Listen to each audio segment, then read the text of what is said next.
My apologies, ladies. A most unpleasant scene. But I thought you should know the truth about that man. Mr. Copperfield, I believe you did it for her. To save her. I hope she is saved, Ma'am. But the truth is, I did it for myself. To save myself. Now, if you'll excuse me. Miss Horton, Ma'am.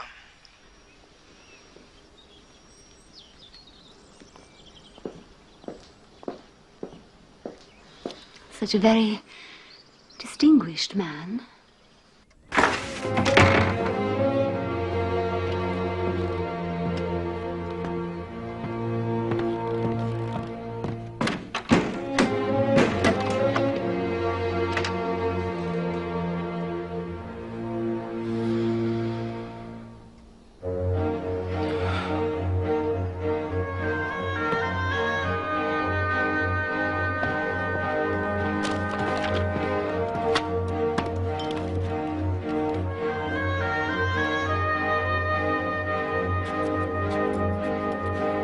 Personal history and experiences of David Copperfield the Younger.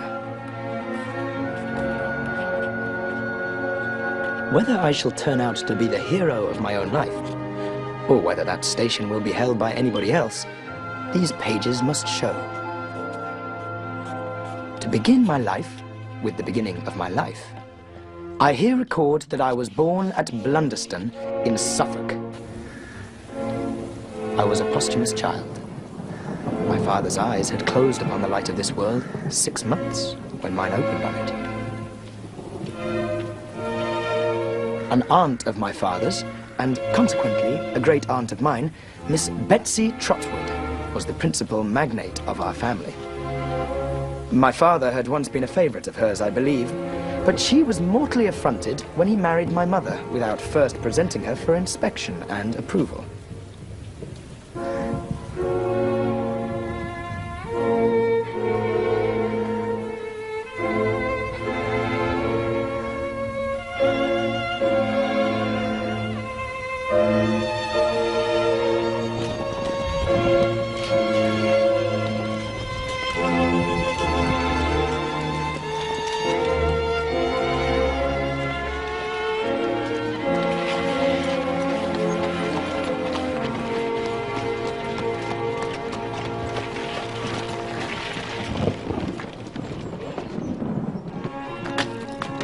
Miss Betsy and my father never met again, and she'd never seen my mother.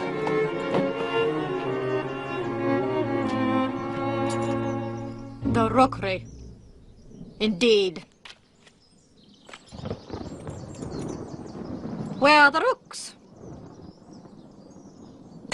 I see no such bird.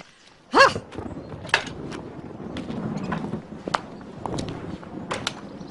This, then, was the state of matters on what I may be excused for calling that important day.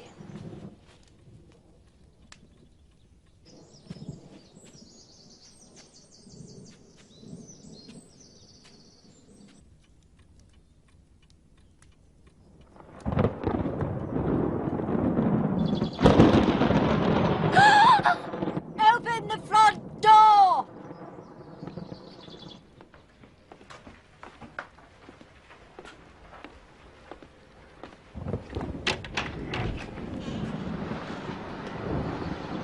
Mrs. David Copperfield, I think. Yes? Miss Betsy Trotwood. You have heard of her, I dare say. I have had that pleasure. And now you see her.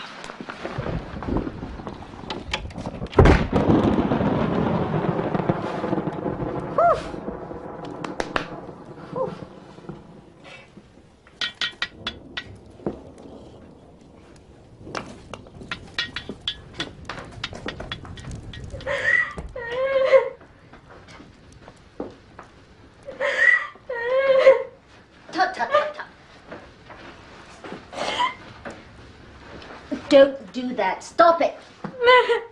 Stop it. There. Yes, now. Let me look at you. Come.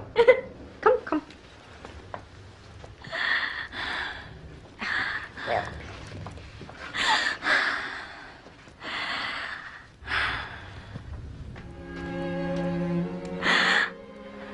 bless my heart. You're a very baby. I'm a childish widow. And I will be a childish mother if I live. Nonsense. Sit you down, child. Sit you down. Here in the chair by the fire.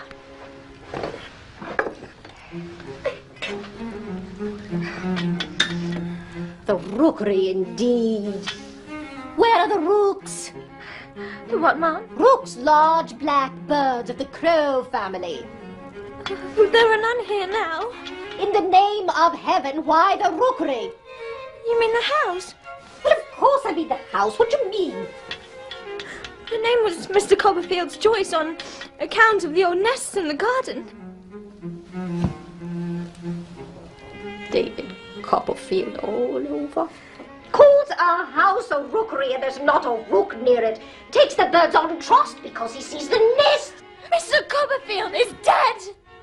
How dare you speak unkindly of him?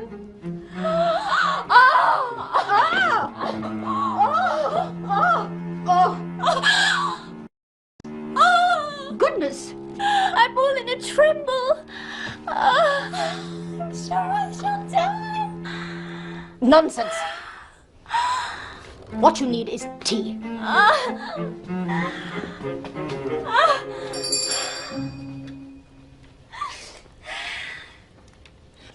What's your servant's name? Peggotty. Peggotty? Do you mean to tell me that any human being has gone into a Christian church and got themselves named Peggotty? It's my surname, Mum. Mr. Copperfield called me by it because my Christian name's Clara, same as my mistress. Yes, well, Peggotty, fetch your mistress a strong cup of tea. Don't dawdle.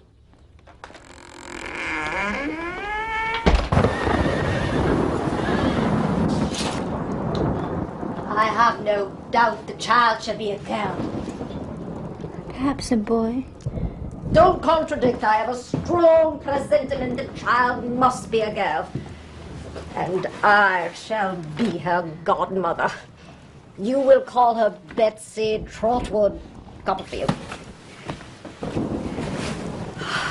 Now, on to money matters. Has David left you properly provided for? I have this house and its contents, and a sufficient income. I think 100 a year. That seems satisfactory. Now to my goddaughter's education.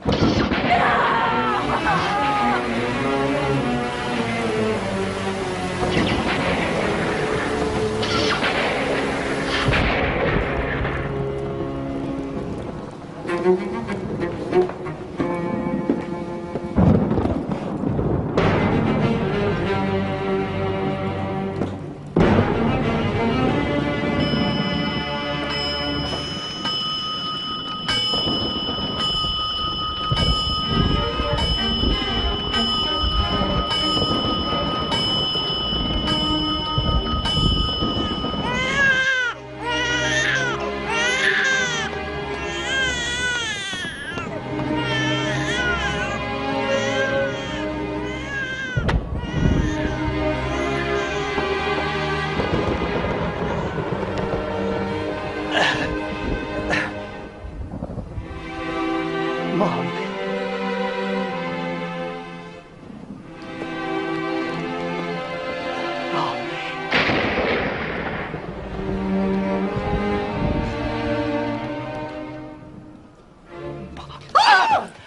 Doctor. Yes. Well? I'm happy to congratulate What? you, Mom. A fine boy. Speak up, can't you? A boy. What is the matter with the man? Why does he whisper?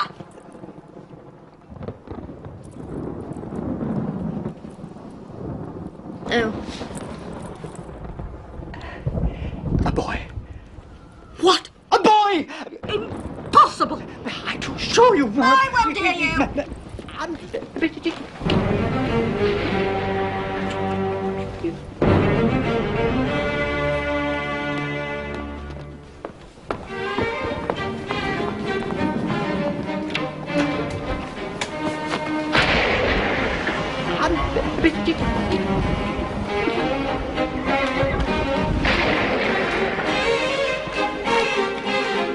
Boy! Ha! Here we are. Oh, it's beautiful.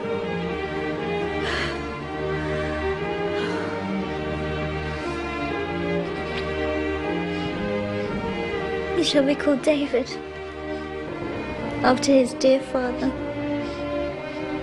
David Copperfield.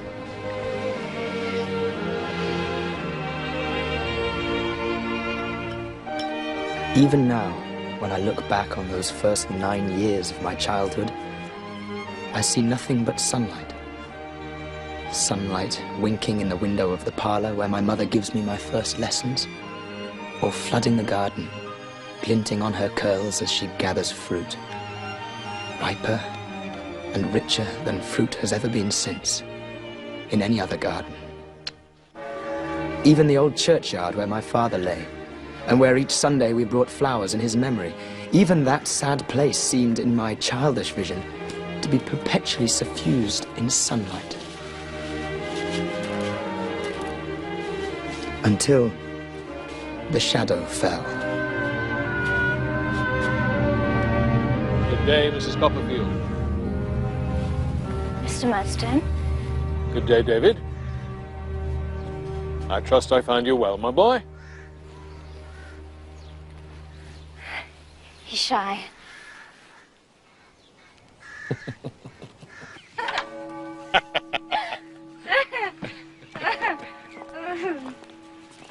She sang like an angel, Mum. Really? Yes. So this is it. So, goodbye, Mrs. Copperfield. Mr. Murdstone? Goodbye, Davy. Come, my boy. Let's be friends, hmm? Davy?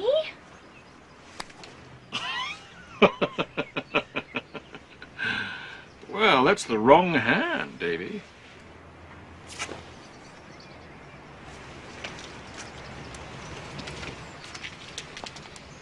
There's a brave little fellow, hmm? Mum? Davy? Master Davy, Yes, Peggotty? how should you like to go along with me and spend a fortnight at my brother's at Yarmouth? Wouldn't that be a treat?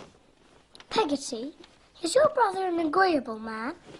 That he is. And then there's the sea, and the boats, and the fishermen, and the beach. It would be a treat, but what will Mamma say? All as good as better guinea she'll let us go. So what's she to do with herself while we're away? She can't live on her own. Bless you. Don't you know? She's going to stay for a fortnight with Mrs. Graper. Mrs. Graper? Mrs. Graper's going to have a lot of company. Then we can go. Yes. Oh. Poor David. How innocent you were. How eager to leave your happy home. And poor Peggotty. I see the whole plot now. Peggotty was to be ambassadress for my mother and break the news to me during our stay in Yarmouth.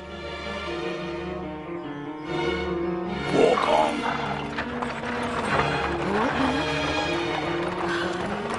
Davy! Davy, goodbye! Goodbye, Davy! Take care.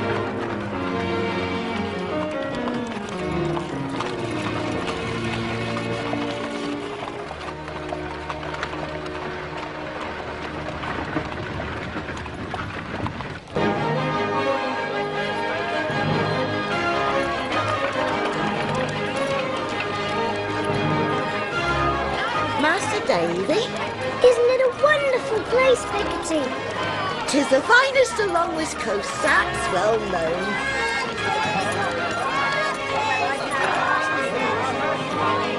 Master Davy, Yes, Peggotty. look, there's Ham! Stop, Mr. Barkis! There's my nephew, Ham! Ham! Yoo-hoo! Hey, there's my Aunt Clara!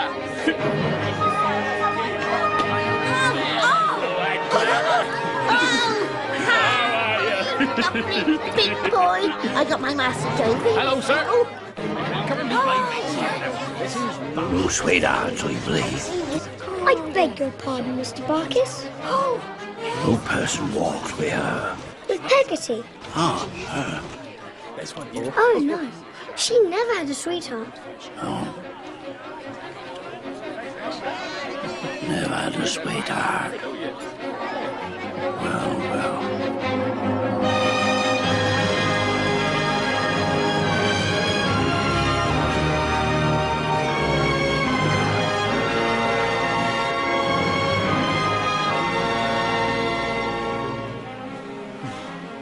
Yon's our house, Master Davy.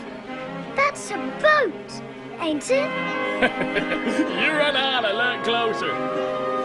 If it had been Aladdin's palace, I could not have been more charmed with the romantic idea of living in it. The true wonder of it was that it was a real boat that must have been upon the oceans hundreds, thousands of times. Mr. Copperfield. Copperfield. I'm Donald Peggotty. Glad to see you, sir. You'll find us rough, sir, but you'll find us ready.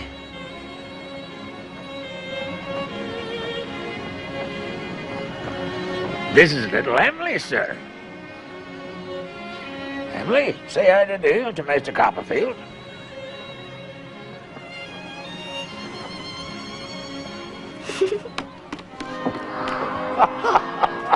Well, sister. How are you, lads? All right, my love. Oh. Come on, Davy. Mr. Peggotty, Sir. did you give your son the name of Ham because you live in the Noah's Ark? No, sir. His father gave him that name. But I thought you were his father. My brother Joe was his father. Dead, Mr. Peggotty. Drowned it. But little Emily, she's your daughter, isn't she? No, sir. My brother-in-law Tom was her father. Not dead, Mr. Peggotty. Drowned it. Have you any children then? No, sir. I'm a bachelor. A bachelor? Then who's this? And you was in bed, Master Davy.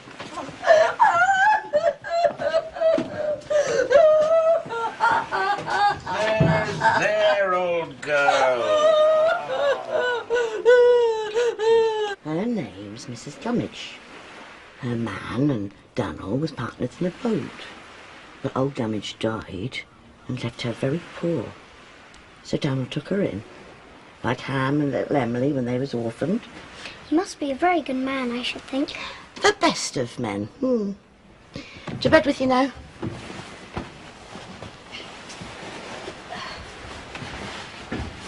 Good night.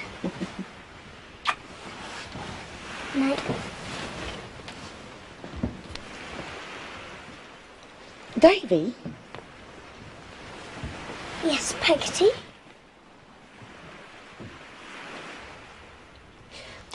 My brother Donald. He don't like have that goodness and generosity of his spoken of. Not by anybody, not in his hearing. I won't mention it. Don't. It makes him swear something terrible to do.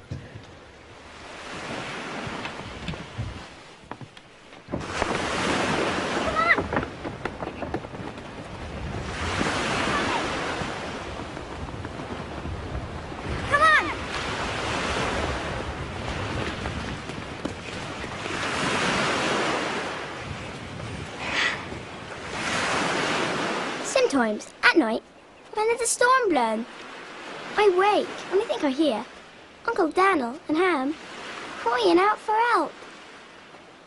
Does it make you remember your father? I never knowed him. That's like me. But you'd a mother, hadn't you? I lost my mother too. Besides, your father was a gentleman and more than a fisherman, like Uncle Daniel. Peggotty said I should never mention what a good man he is. Good! If I was ever to be a lady, I'd give him a sky blue coat with diamond buttons, a red velvet waistcoat, a cocked hat, a gold watch and a box of money. Would you like to be a lady, Emily? Yes, very much. Emily, wait!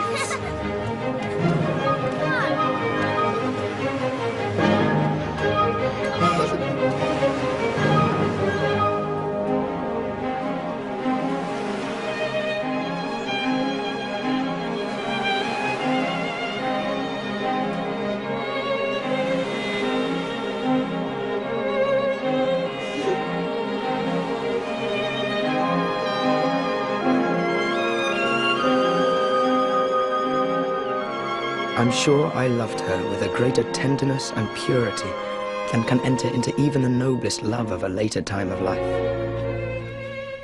The days sported by us as if time himself had not grown up yet, but was a child too, and always at play. Dear Peggotty, I suppose it was because she saw us so happy and would not spoil it, that she never did carry out the commission my mother had entrusted to her. It was only when we were approaching the very gate of the house that at last she told me. Mr. Barkis, sound your horn. Please, sound your horn, then she'll come to the gates.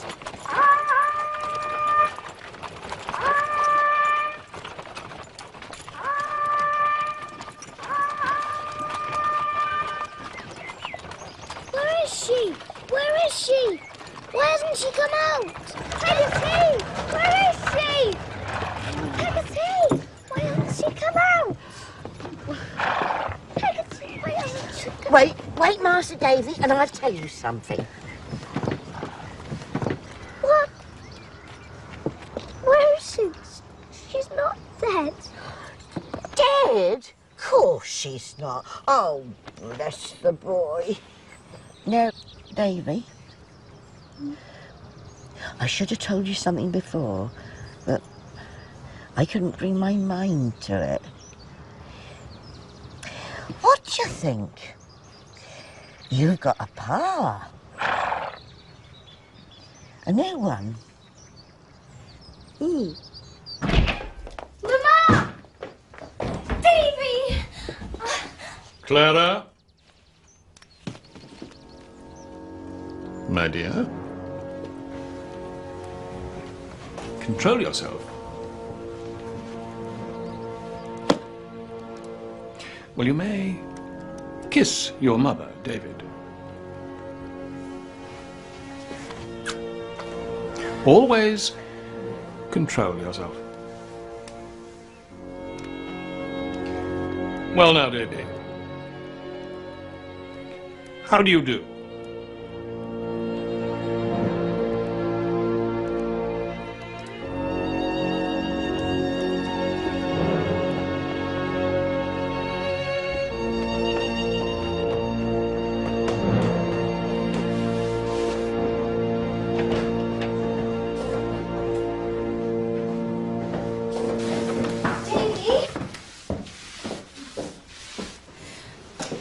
Murdstone's sister is to live with us, Davy.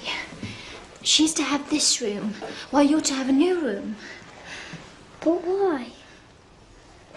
Come with me.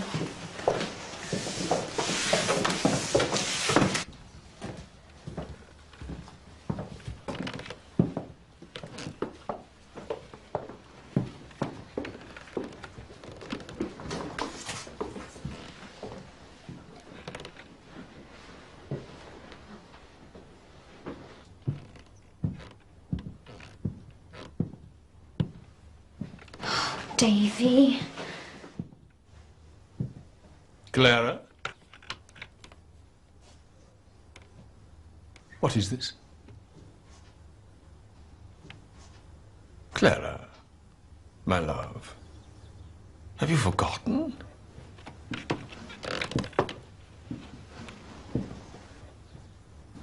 Firmness, my dear. I'm sorry, Edward. I meant to be very good. I'm so uncomfortable.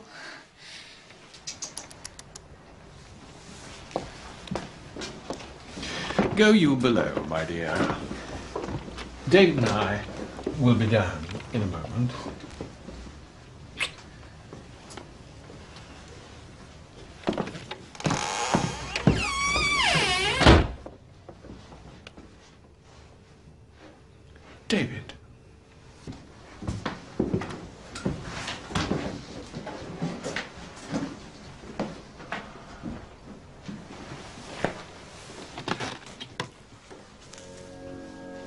If I have an obstinate horse or dog, what do you think I do? I don't know. I beat him. I make him wince. And smart. And I say to myself, I'll conquer that fellow if it cost him all the blood he has. I'll do it.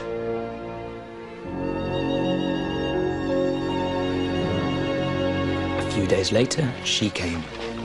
Miss Jane Murdstone. Whoa, whoa. Steady. Steady. I remember when she paid the coachman, she took her money out of a hard steel purse. She kept the purse in a very jail of a bag, which hung upon her arm by heavy chains and shut up like a bite. I'd never seen before, nor have I ever seen since, such a metallic lady as Jane Murdstone. Dear Jane, welcome. Is this your boy, sister-in-law? This is Davy. Generally speaking, I don't like boys. How'd you do, boy?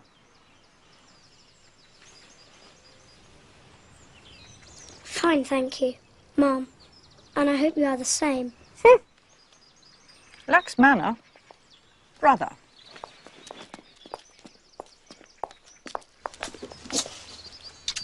Sister?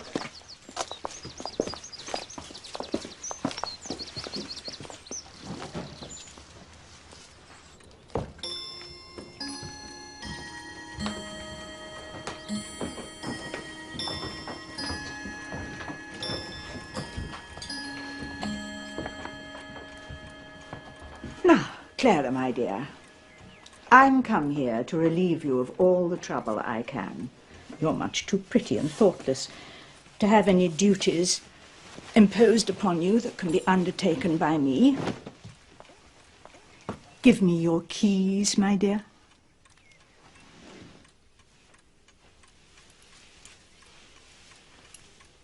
Clara?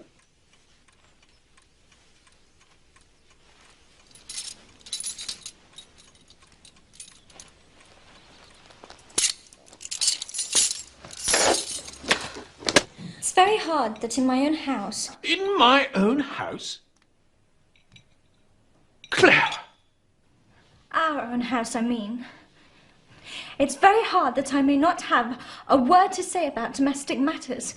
I'm sure I managed very well before we were married. Edward, let there be an end of it. I go tomorrow. Jane Murdstone, sit down and be silent. I'm sure I don't want anybody to go. I don't ask much, only to be consulted sometimes. Edward, Jane Murdstone, will you be silent? Clara, you astound me. When Jane Murdstone is kind enough to assume, for my sake, something like the condition of a housekeeper's. And when she meets with a base return. No, don't say that, my love. This is not a fit scene for the boy. David, go to bed. But, sir... To bed, I say!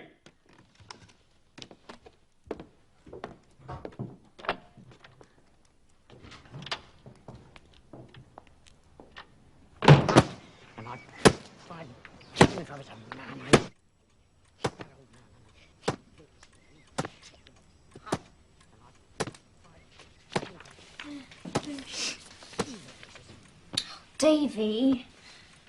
Davy? Be firm with the boy, Clara. He knows his lesson, or he does not know it. He does not know it.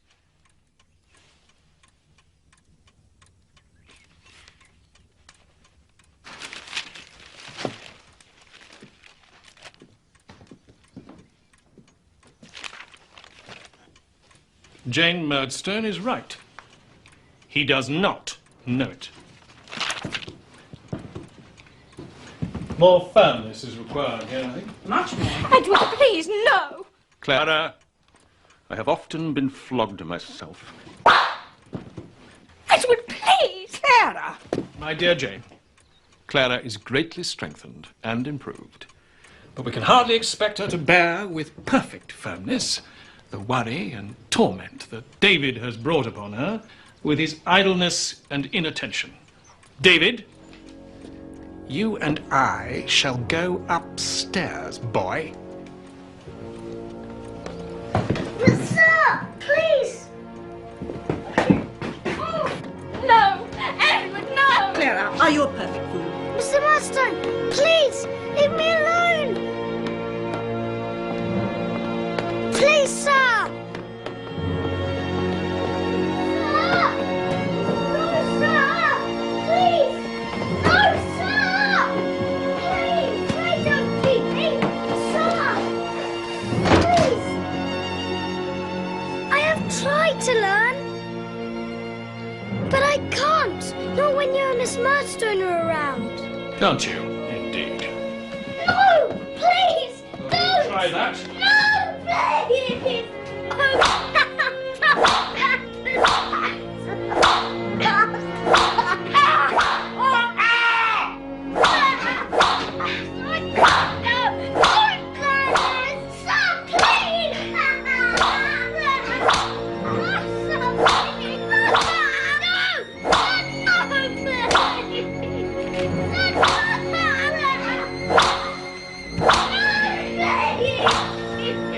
He beat me then, as if he'd have beaten me to death.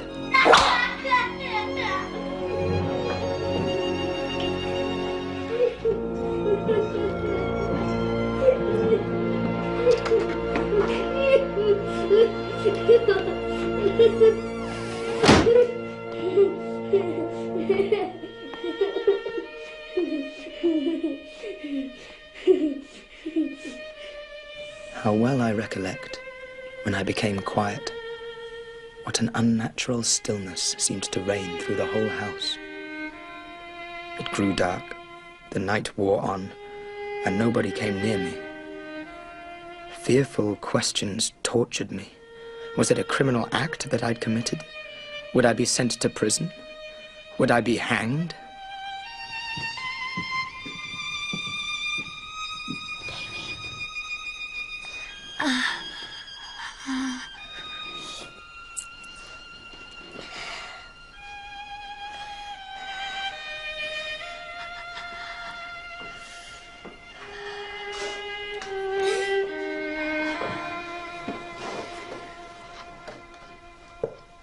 Is that you, Peggotty?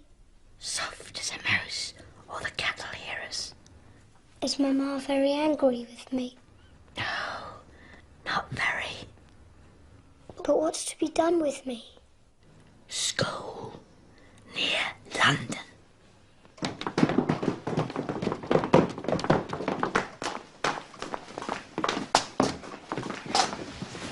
Oh, Davy. Mamma, please forgive me. Please. Clara! I do forgive you. Clara! But try to be better. Pray to be better. I do forgive you. Goodbye, my child. David! Oh, Davy. That's enough. Now that's enough. It's enough, I say. No.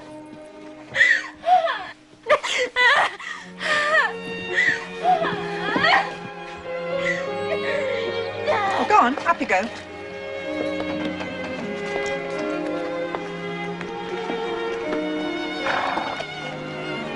I hope you'll repent, or you'll come to a bad end.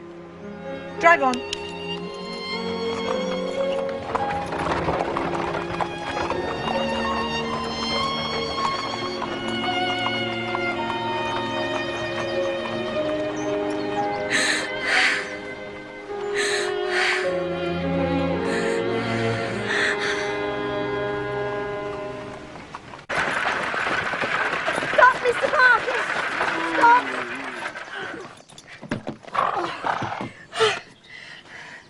You mustn't never forget me, Davy, for I'll never forget you.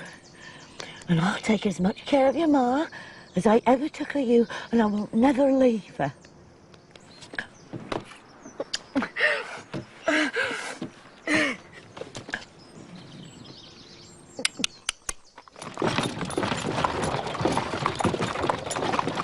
Is she a good cook? Peggotty, do you mean? Aye, her. Would you like a pie, Mr. Barkis? Oh, maybe I will.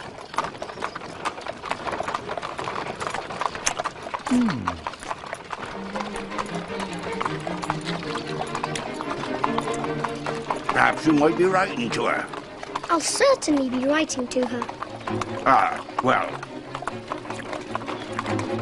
You was writing to her. Perhaps you'll recollect to say that Barkis is willing. Barkis is willing? Is that all the message? Yeah. Barkis is willing.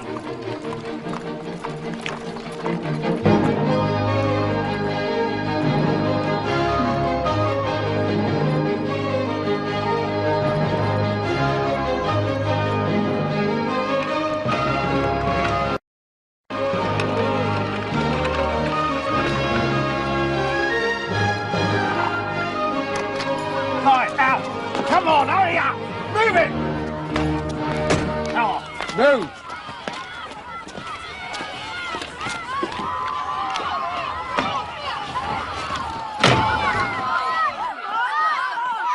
Is this the new boy, Mr. Tongai? It is, Mr. Creakle, sir! Fetch him up.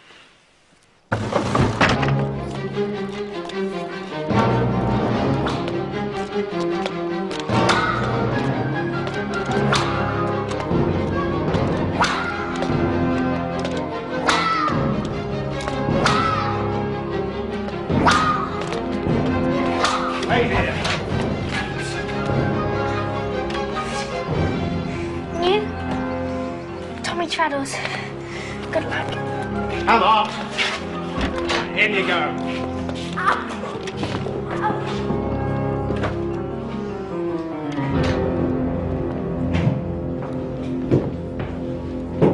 So, this is the young gentleman whose teeth are to be filed.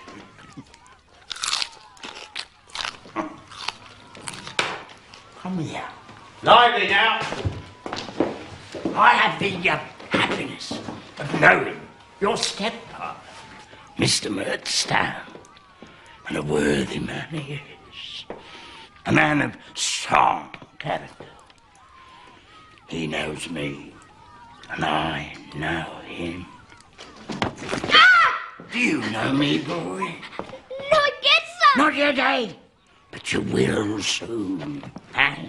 You will soon, eh? I tell you what I am. I'm a Tartar. Ah! A Tartar. I'm a determined character, that's what I am. When I say I do a thing, I do it. Do it. Will I not do it, Mrs. Creakle? You will, Mr. Creakle. Beware of him. He bites. Mr. Tongai, please oblige.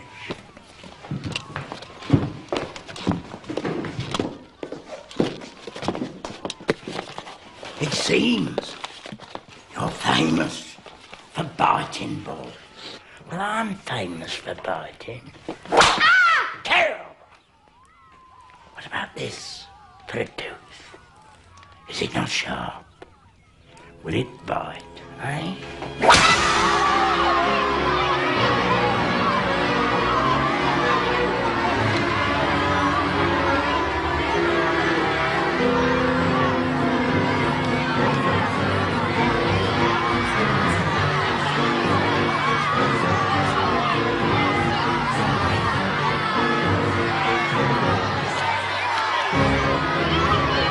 Leave him be, swines! Shut up, Traddles, you girl!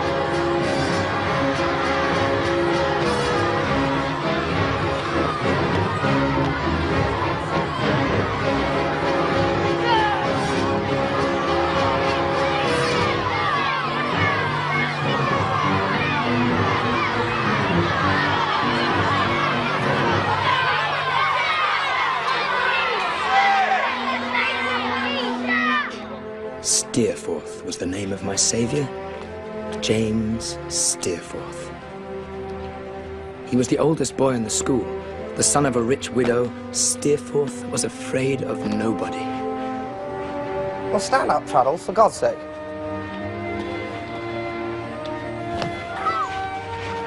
You. Up you get, young'un. What's this? What is this? I call it a rotten shame, don't you, boys? Yes!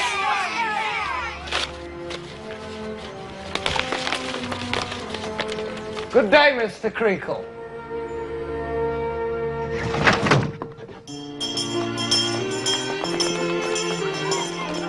Tuck yourself in. Don't you worry. I'll look after you.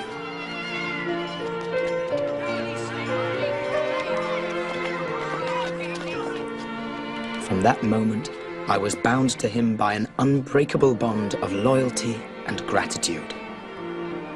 He did make life in that brutal place at least tolerable. He loved a story, but was far too idle, he said, to read himself, so I read to him. Then came a morning when I was summoned to Mr. Creakle in the parlour. Master Copperfield? Yes, sir? You wanted in Mr. Creakle's parlour. Come on, hurry up.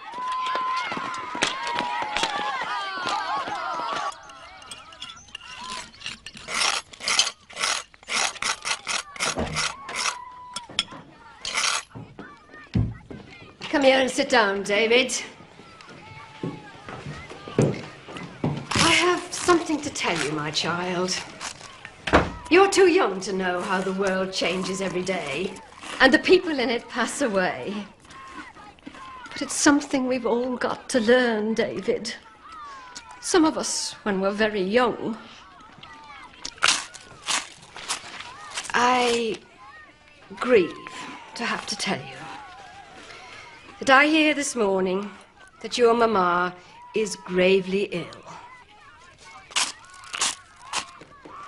She is very dangerously ill. She is dead. Man that is born of a woman hath but a short time to live, and is full of misery. He cometh up and is cut down like a flower. He fleeth as it were a shadow, and never continueth in one day. In the midst of life, we are in death. After you went, she got more timid and frightened like. A hard word was like a blow to her. But still she would love them two downstairs, because she couldn't bear not to love anyone who was about her.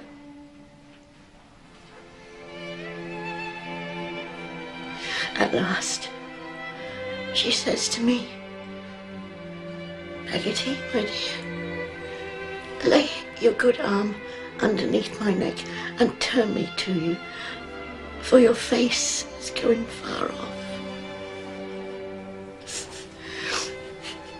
And she called on God to bless and protect her father's boy. And then she died. Like a child that had gone to sleep. Oh.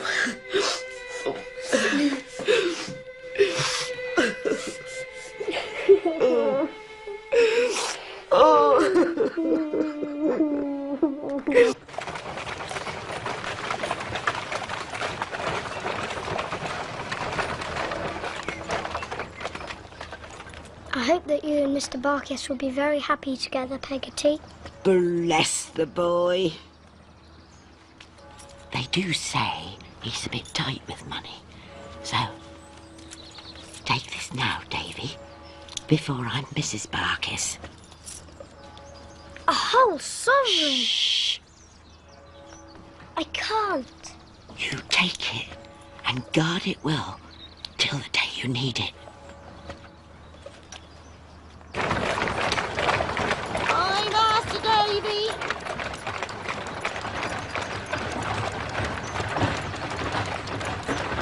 No, don't agree, don't agree. It's a waste of time. And what's more, it's a waste of money. Put it all to auction, house and contents. Lock, stock and barrel. It's quick, and you'll get your price. Come.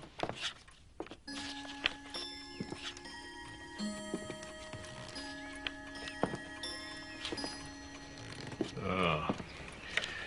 David. Come here, boy. You have a disposition which requires a great deal of correcting. What he wants is to be crushed. And crushed it must be, and crushed it will be. Jane, leave this to me, if you please. I am not a rich man, David. And education is costly. In any case, I can see no advantage to leaving you at school. So, I have a business in London, Murdstone and Grimby. Mr. Quinion, my friend, manages it for me. Mr. Quinion has suggested that since it gives employment to other boys, it can also give employment to you. Seeing that he has no other prospects. Your wages will be 6 shillings per week. Your lodgings, which I have arranged, will be paid for by me. In short, you're provided for and will do your duty. Here we are, Murdstone and Grimby. We have arrived. Here lies your future, Murdstone and Grimby. Our chief business is the supply of wines and spirits to merchant ships. Come here, Mick. Here's Mick Walker. This is David Copperfield. He's to work below. Take him down and instruct him in his duties.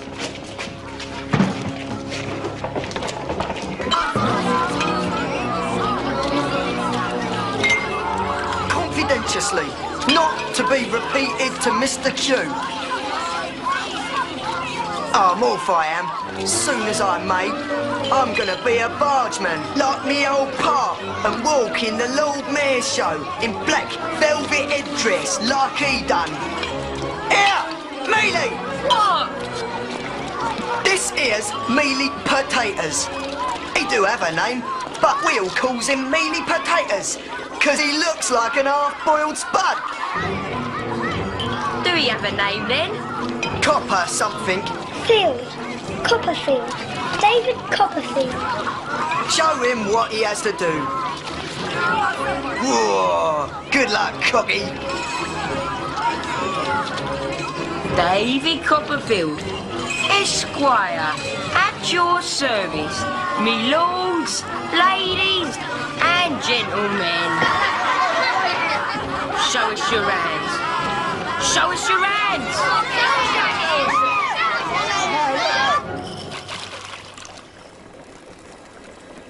Now, my lady, observe if you please.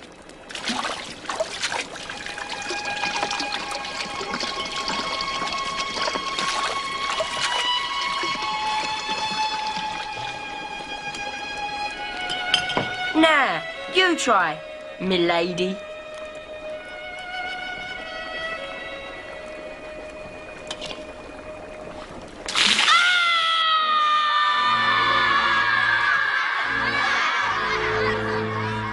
No words can express the secret agony of my soul, the sense I had of being utterly without hope, the misery it was to my young heart to know that day by day all I had learnt and thought and delighted in would pass away from me little by little, never to be brought back any more.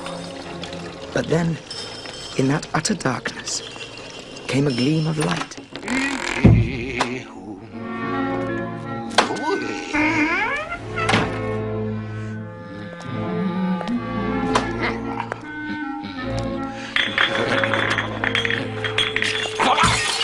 It came in the form of a stoutish, middle-aged person with no more hair upon his head than there is upon an egg. This is Mr. Micawber. Mr. Micawber is known to Mr. Murdstone. He takes orders from us on commission when he can get any. You will be lodging in his house. Mr. Micawber, This is David Copperfield. Honored, Master Copperfield. Under the impression that your peregrinations in this metropolis have not as yet been extensive, and that you might have some difficulty in penetrating the arcana of the modern Babylon. In short, that you might lose yourself. I am here to accompany you to my humble abode. Thank you, sir. Mina! Coming, sir. Take Copperfield's box for him. Yes, sir.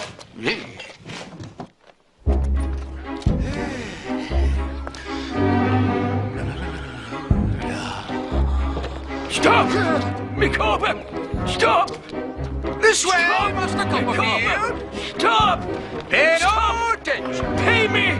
I'll have the law on you! Stop! Master Copperfield, if there is one great universal truth to be discovered as we journey through this vale of tears, it is this. Annual income £20, annual expenditure £19, 19 and 6. Result, happiness. Annual income £20, annual expenditure £20 and 6 pence. Result, misery. Open this door and pay your debt, sir!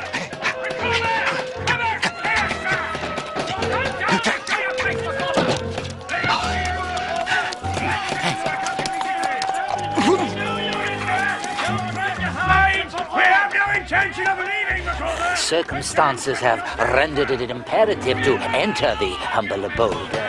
We will not say surreptitiously, but discreetly and circuitously. In short, by the back door. Go! Mr. Micawber, hurry! I have a bill for paying!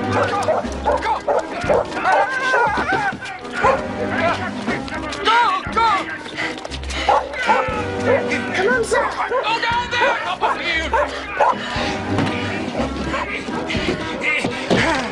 Here, will you do the honors, Master Copperfield? Go, go!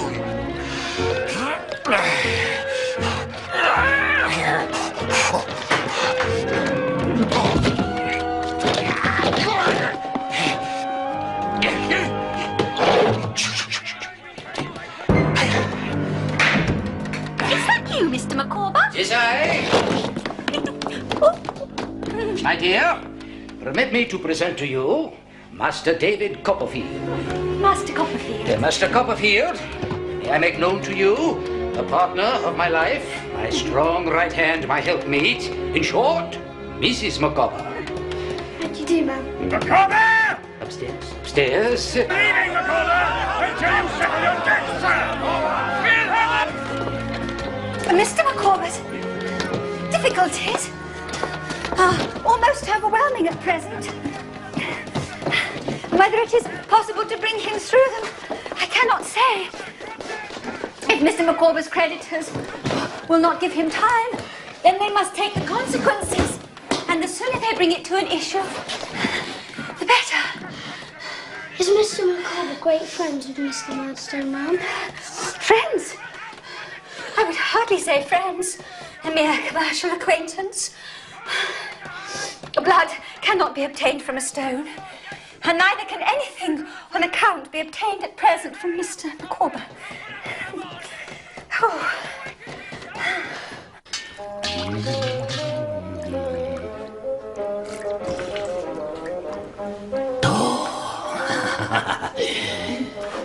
My family are of the opinion that Mr. Micawber should quit London and exercise his talents in the country. Mr. Micawber is a man of great talent, Master Copperfield. I'm sure he is. My family are of the opinion that, with a little interest, something might be done for a man of his ability in Custom House.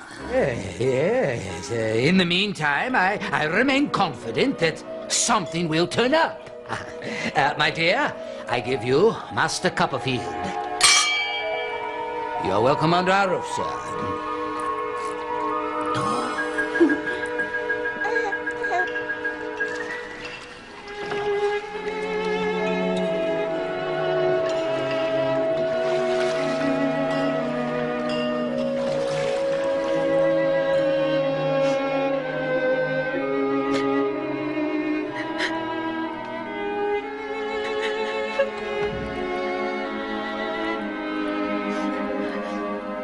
Forgive me, Mum.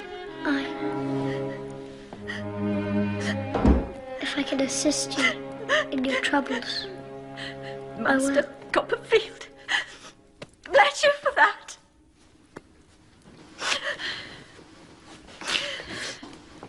I cannot treat you as a stranger, and therefore do not hesitate to say that Mr. Micawber's difficulties are coming to a crisis. I'm very sorry to hear that, Mum.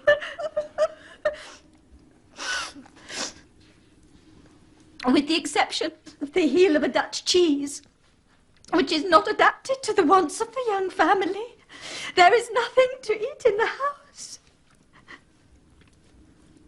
Mr. Micawber has taken the children to the pie shop in the hope of obtaining a little more credit. Take this, Mum. Please. Oh. Please. As a loan, Mum. No,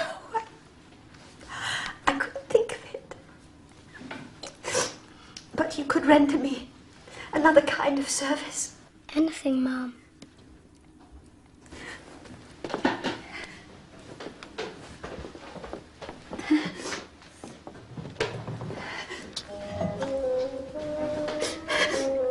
They were my dear papa's. Mr. Micawber's delicate feelings would never allow him to... Pawn them, Mum. Well, let us say, rather, dispose of them. And such transactions are too painful for me. But if I might ask you, Master Copperfield... Anything, Mum.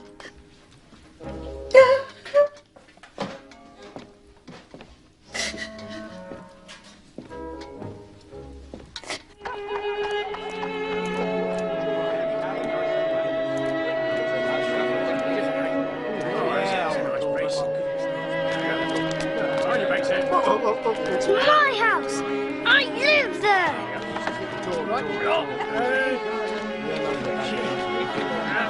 What happened? Get us prison. All of them.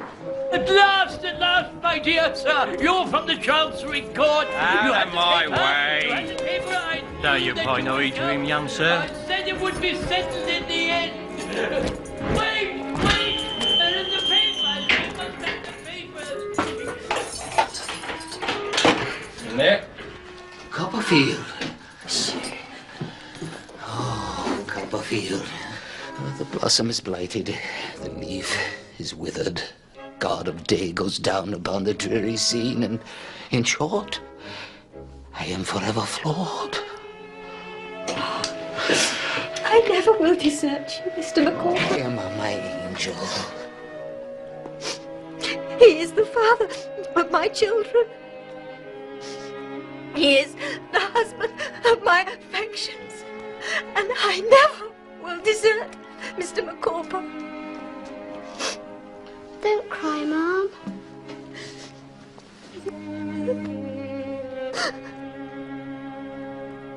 I went to the pawn shop as you asked. What?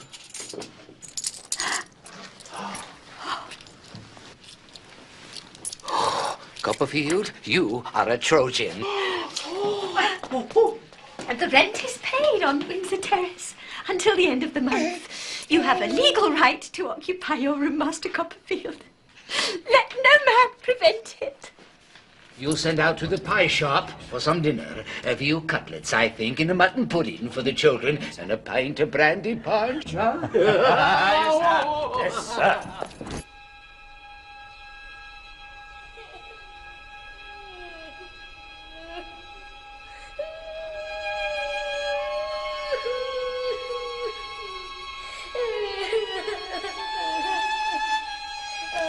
To add to the daily miseries of my own existence, I was now haunted by the awful fate that had befallen Mr. Micawber and his family.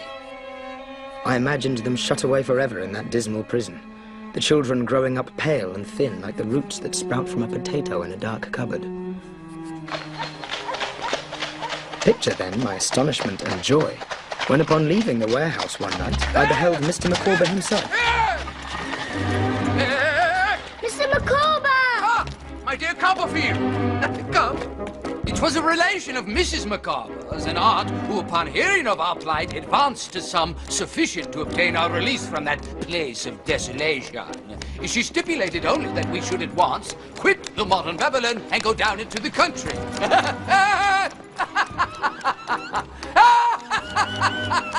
All aboard! Thanks to my aunt, we are safe for the moment. But we could not quit the metropolis without taking our leave of you, Master Copperfield. Your conduct has always been most delicate and obliging. You have never been a lodger. You've been a friend. All aboard!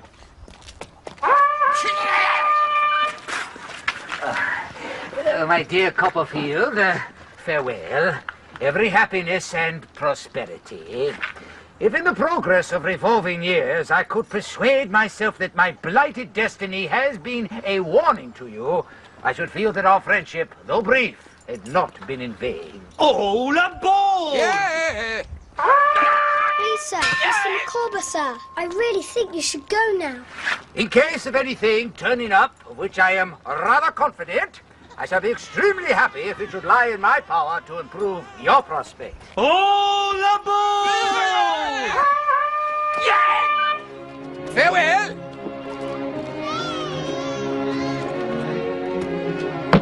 Goodbye! Goodbye!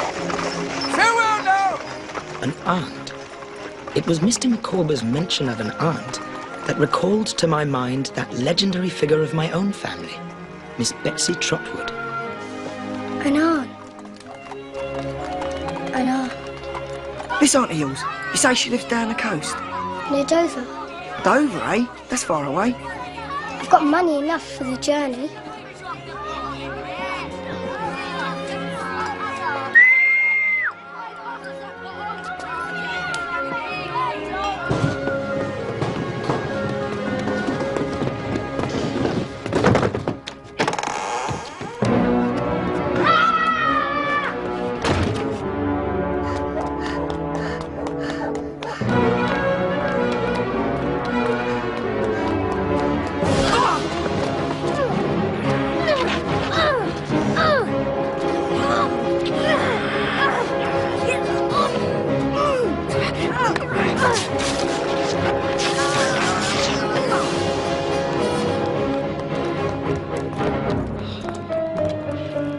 Walker, what is that in your hand? Nothing.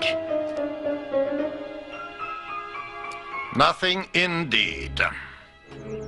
How many days I was upon the road from London to the Kent coast, I could not now say with any degree of accuracy. I had no coat to my back, my shoes were soon kicked into holes, and my entire worldly capital consisted of 3 halfpennies which were stolen from me by a tinker's boy. I remember a general sensation of my belly hollow and groaning from hunger, and of the way ahead appearing to stretch into infinity. When at last I reached my aunt's cottage, my state was pitiful indeed. To this hour, I don't know whether my aunt had any lawful rights over the patch of green in front of her cottage, but the one great outrage of her life, demanding to be constantly avenged, was the passage of a donkey over that immaculate spot. Donkeys! Donkeys! Donkeys! Donkeys! Oh, stop with you! My pa'll have the law on you. You see if he won't. Fiddlesticks! Go on! Off! Go on! Off! Go away! Off! Go on! Mom! Mom! Go away! If you please, Mom. Be off! Be off with your road boy's hair! If you please, Aunt. What? I'm David Copperfield from Blunderston in Suffolk, and my mother's told me how you came to see her on the night I was born. It was midnight and there was a storm, and you wanted me to be a girl. Janet, the water?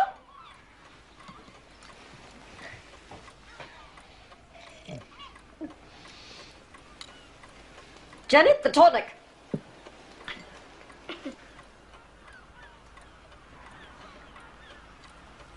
Mr. Dick, here you see young David Copperfield. And the question I put to you is, what should I do with him? What shall you do with him?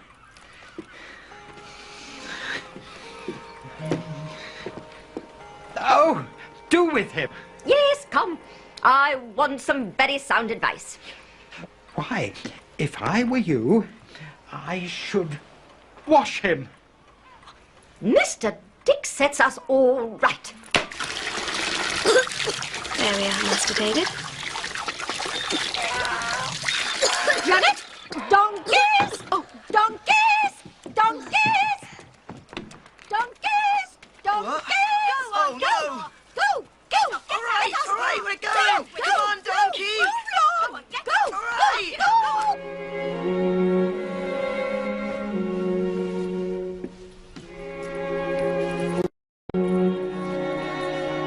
Good night, Aunt. Yes, yes, yes. Good night, good night.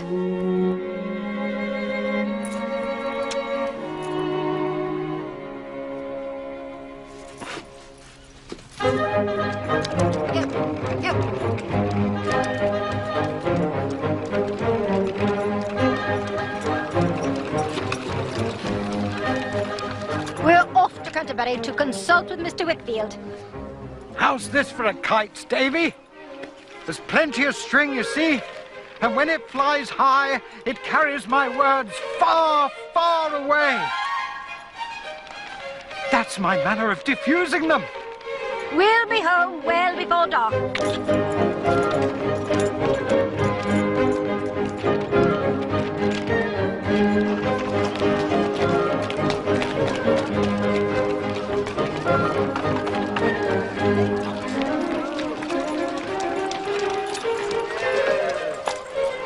Here we are.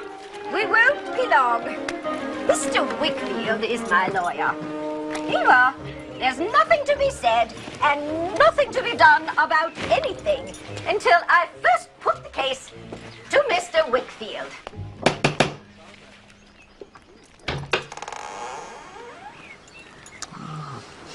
Good day, Miss Trotwood. Is Mr. Wickfield at home, Uriah Heep? He is, Mum. Go on, go on.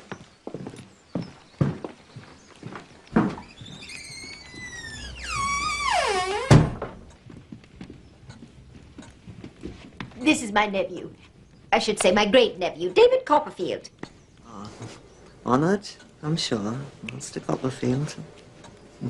Mr. Wickfield is in his room. Yes. He's going to stay here. Master Copperfield is welcome to wait in my room, if he should care to. Yes. Well, all right. This way, Master Copperfield.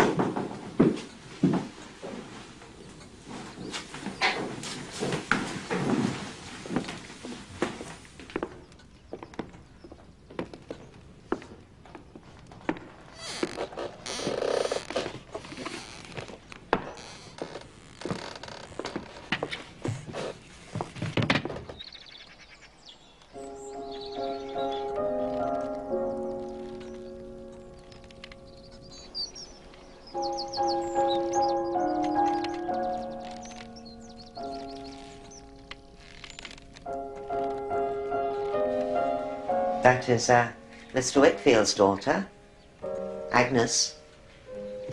Your aunt has a great admiration for Miss Agnes.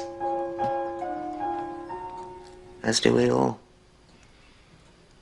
Even so humble a person as myself.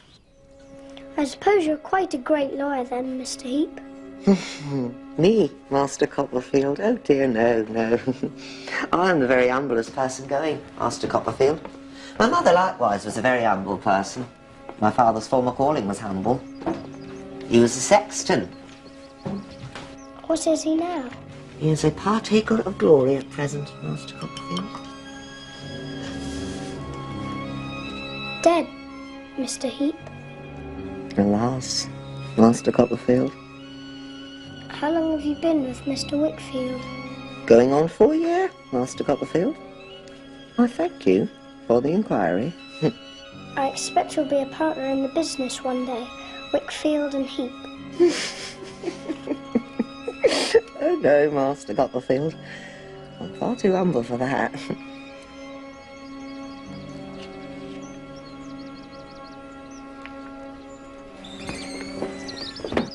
Has anything been decided yet, Aunt? No, nothing yet. But, generally speaking, persons who run away from things are not popular with me. You must grasp the nettle of life, and it won't sting you.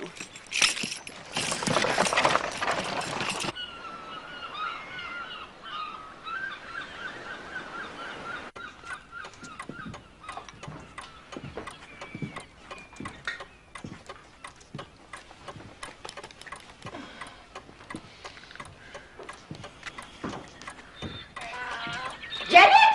Donkeys! Donkeys! Go away, I tell you, customers. Get along now, you've no business here. Donkeys, get off my land! How dare you trespass! Go on, get away! Go on with you, how dare you! You get off my land or you'll be sorry for it! Go on, go on, bold-faced, brazen... Aunt! What is it? The Mudstones. Miss Trotwood, this unhappy boy has a sullen and rebellious spirit, a violent temper, and an untoward and intractable disposition. Of all the boys in the world, I believe this is the worst boy. Strong? But not at all strong for the facts, ma'am. I am come to take him back, ma'am. To take him back unconditionally. To dispose of him as I think proper. And to deal with him as I think right. Really? I must caution you, Miss Trotwood. If you step in between him and me now, you step in forever. What? I will not trifle. Is he ready to go? For if he is not, my door will be closed against him forever. And I take it for granted that yours is open on the same basis. Oh. Good Lord. David? Are you ready to go? Please, Aunt. I beg of you with all my heart, please don't make me go with him. Oh. Mr. Dick, what shall I do with this boy? Have him measured for a suit of clothes directly. Oh. Mr. Dick, give me your hand. Your common sense is invaluable. Yes, it is. Don't think I don't know what kind of life you must have led that poor, unhappy misdirected baby, his mother. Smirking and lurking, making eyes at her, I'll be bound, as if you couldn't say boo to a goose. I never heard anything so elegant in my life.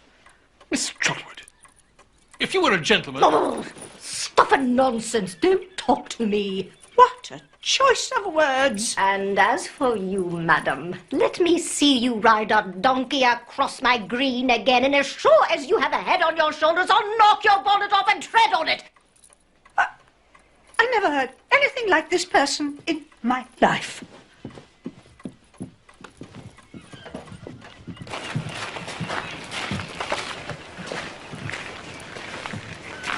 Mr. Dick, the gate?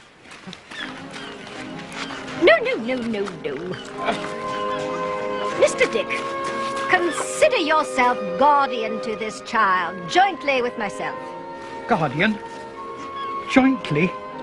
Delighted. Yes, very well. I've been thinking I might call you Trotwood. Trotwood Copperfield. How would that suit you?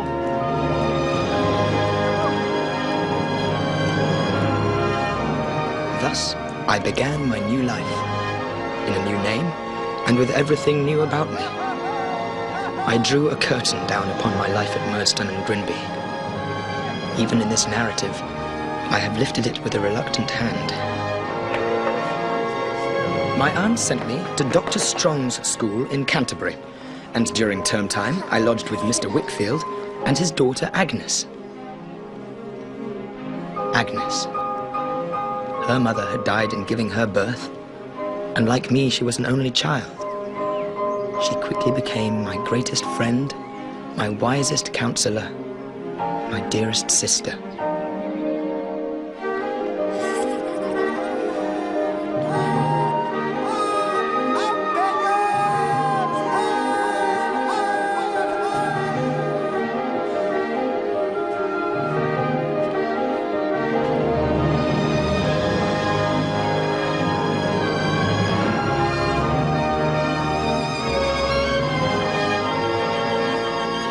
So the years passed. When I was grown to something like man's estate, my aunt decided I should be a lawyer, sent me to London, and purchased articles for me in the firm of Spenlow and Jorkins of Doctors' Commons.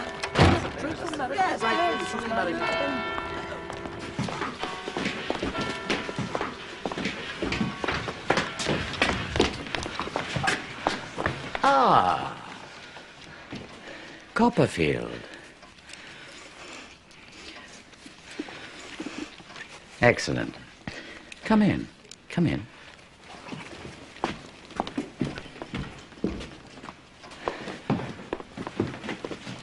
On the desk, if you please, Copperfield. To the Lord Chancellor's office is... Quick as you like.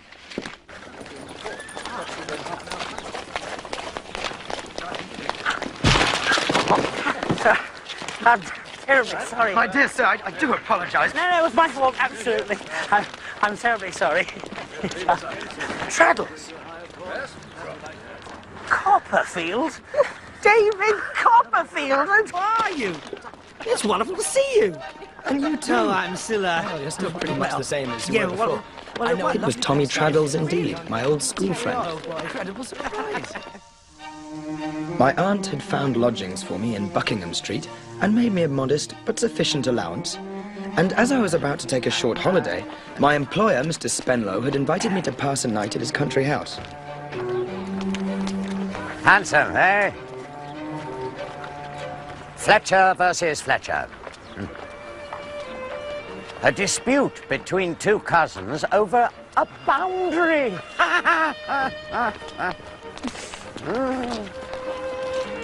Fletcher versus Fletcher.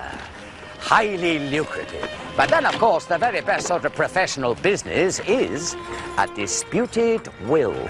Very pretty pickings indeed to be had there in the way of argument and counter-argument and the evidence of interrogatory and counter-interrogatory and so on. And since the costs invariably come out of the estate itself, both sides can go at it in a lively and spirited manner with expense. No consideration at all.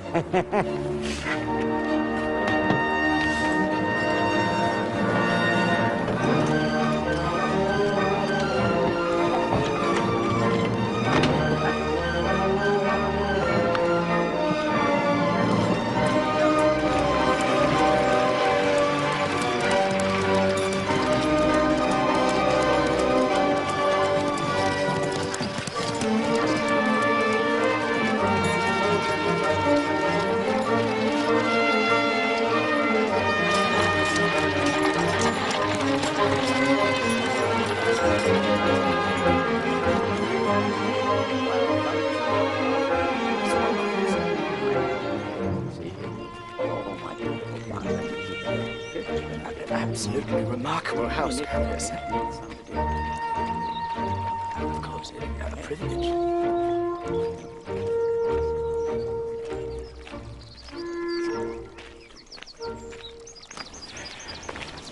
Copperfield. My daughter, Dora.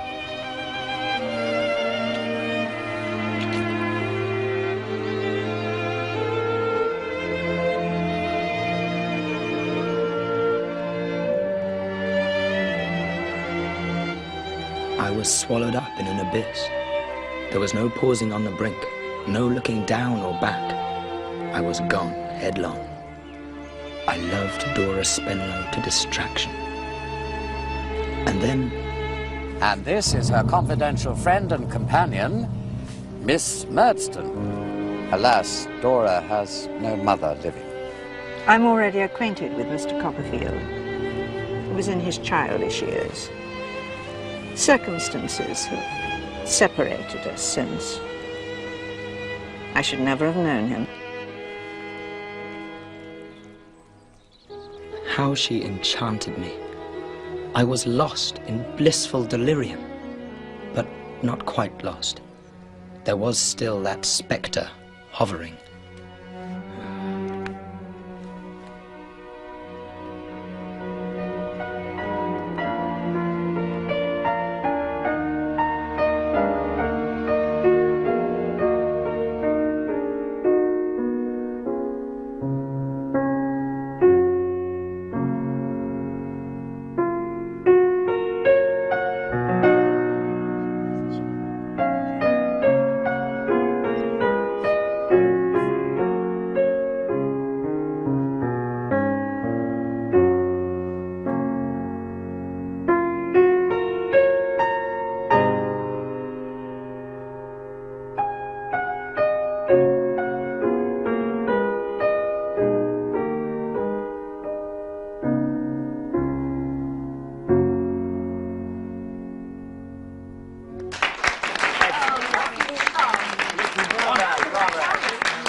What's his name? Excuse me, my dear, but I must take you away to introduce somebody trying to move forward.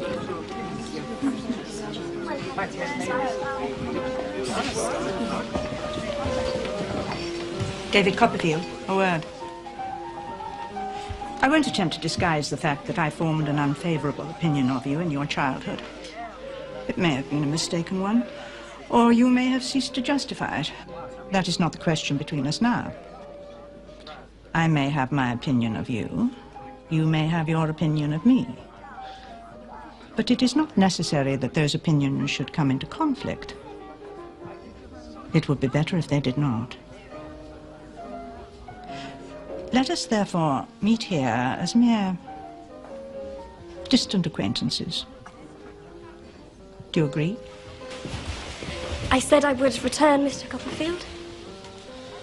Are you and Miss Murdstone talking over old times? Old times? Oh, hardly that, Dora, my dear. Our acquaintance was very slight. Was it not, Mr. Copperfield? That was the moment to speak out, to say the truth. No, shout it. Very slight.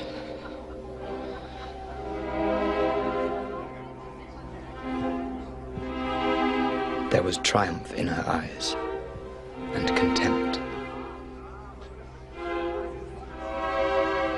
I can see it now. I can acknowledge the justice of it. I'd taken the easy path, the coward's path. Dear God, what evil was to flow from that fatal weakness?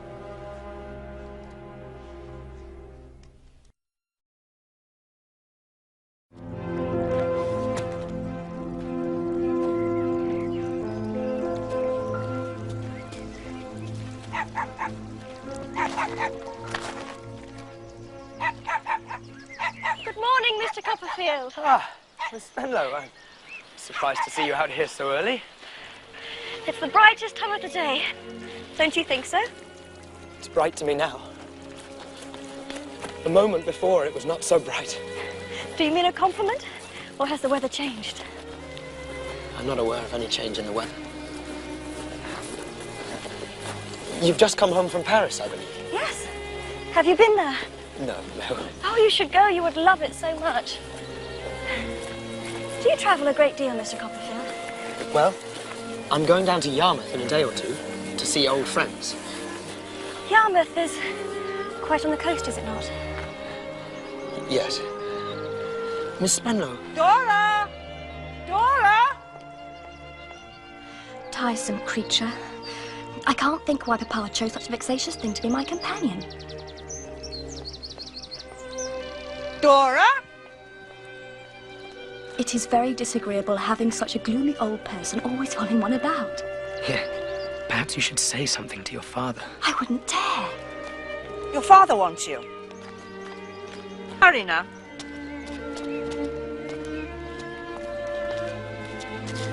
Goodbye, Mr. Copperfield.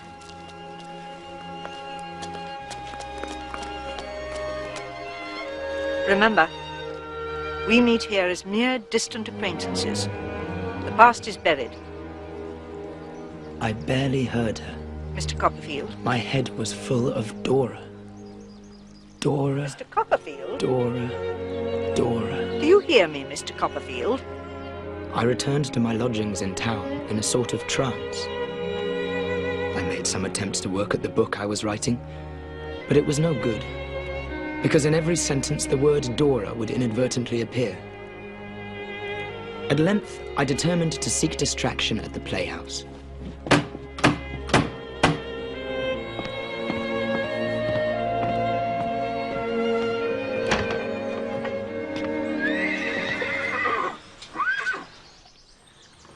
Mr. Murdstone.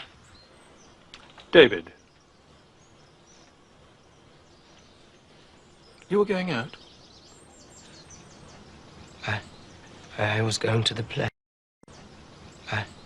I was going to the play. I shall not detain you.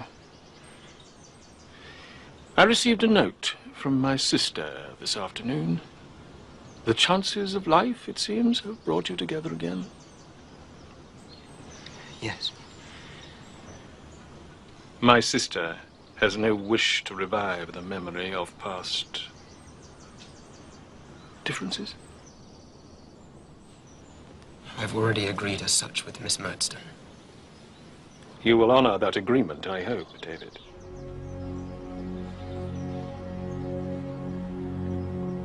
You may imagine that you have much to tell of her, and of me, to our detriment. But equally, we have much we could say about you. Can you think that I would wish to resurrect the past, Mr. Murdstone? It is far too painful to me. Then I shall detain you no further.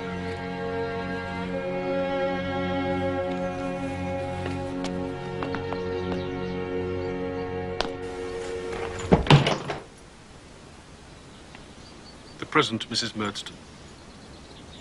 I would crave the honor of making her known to you, but I must not keep you from the play.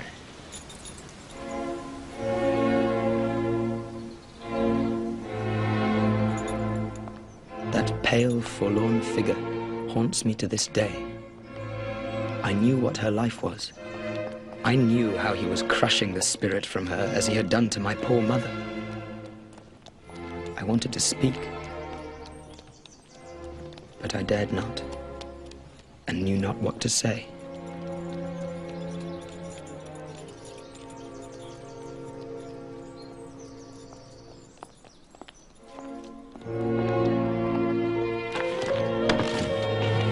So I went to the play. As I came out after the performance, I encountered another ghost of my childhood. But here was no grim spectre to resurrect all the pain of it, but a bright spirit to revive the few fleeting moments of content. It was James Steerforth.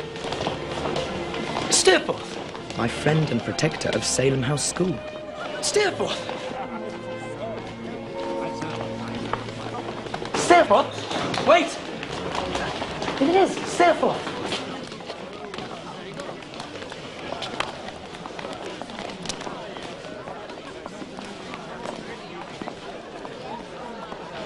You don't recognize me, I'm afraid.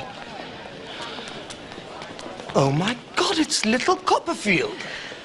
Well, you're just what you always were now I look at you. You're not changed in the least. My dear Steerforth, I never was so glad. I'm overjoyed to see you again. Well, what the devil are you doing here? I was at the play. What a delightful and magnificent entertainment. My dear young Davy, you're a daisy. The daisy at the Field of Sunrise is not fresher than you are. I thought it was the worst play I ever saw in my life. It was a perfectly miserable business.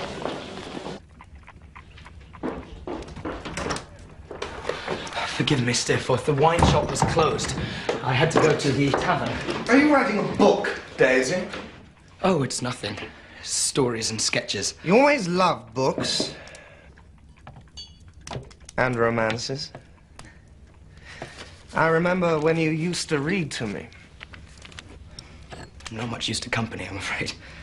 When do you go to Yarmouth? Tomorrow. London's devilish dull at the moment. And I have some thoughts of buying a boat. If you could bear my company, I'll come down with you. My dear Steerforth, I'd be honoured and delighted. Well, that's settled then. And so we went together on that fateful journey. I'll see you shortly. Take care. Upon our arrival, we parted. Steerforth to explore the town, I to see Peggotty and her husband Barkis, who was ailing.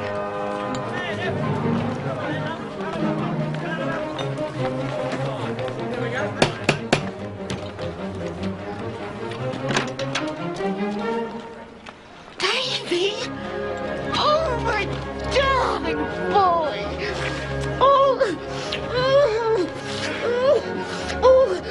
Oh, let me look at you.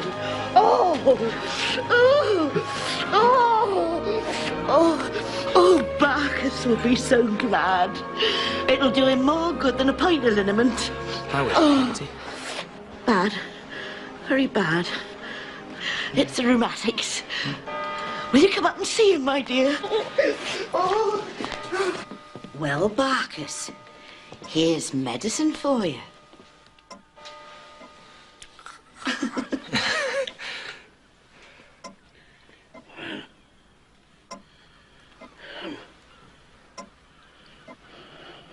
Master David? That you, sir? It is, Mr. Barkis. Oh. You will forgive me for not shaking hands, sir.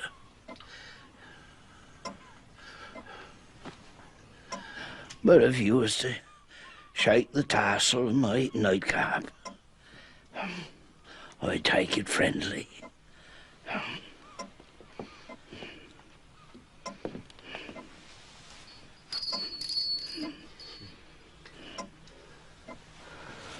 I'm sorry to see you like this, Mr. Barkis. Well, I'd be sorry for myself, sir.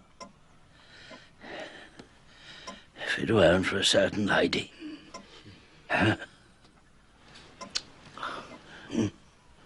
She's the usefulest and best of all women, sir. Is C.P. Barkis. No Barkis. And that's true, sir. That's as true as turnips is. It's as true as taxes is. And nothing's truer than them.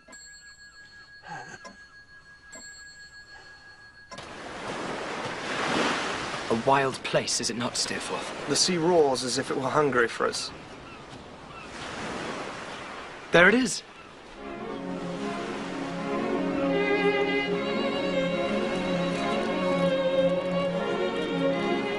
It's little Emily.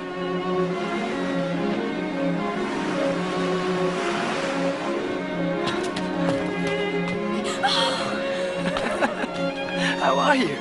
Pretty well, Master Davy. This is my friend, Steerforth. Steerforth, this is Emily. I think I've mentioned her. You were Daisy's childhood friend.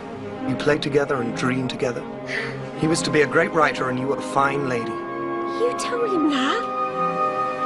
How else would I know? It were a foolish dream. I'm older now. And wiser. I hope so. We trade our dreams for what we call wisdom. I wonder, is it a good exchange? Master Davy! Master Davy! Master Davy! Davy! This little Emily of ours ain't my daughter, sir. So I understand, Mr. Peggotty. But I couldn't love her more. Well, I'm sure you couldn't. Now, there's a certain person as has known our little Emily ever since the time her father was drowned.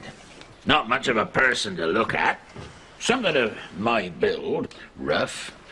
Good deal of the sou'wester about him. Very salt. But he's a decent enough person, and his heart's in the right place. Now, what do you think this here blessed tarpaulin go and do? He loses that there heart of his to our little Emily. All of a sudden, one evening, comes Emily from her work, and him with her. Now look here, he cries out, joyful. This is to be my little wife. And she says, half bold, half shy, yes, uncle, if you please. If I please. Will you take up your glasses, one and all? Oh, and for you, Mrs. Gummidge. I gives you our Emily and our Anne. Emily and Anne.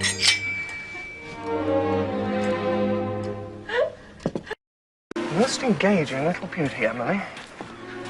He's a rather chuckle-headed fellow for her, though, isn't he? Still, it's a quaint place.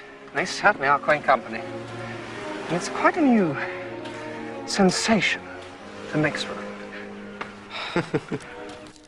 The next day, I took the coach to Blunderston, to the graveyard where my father and mother lay side by side. The breeze in the yew trees seemed to whisper of old days, those happy days before my mother married Mr. Murdstone.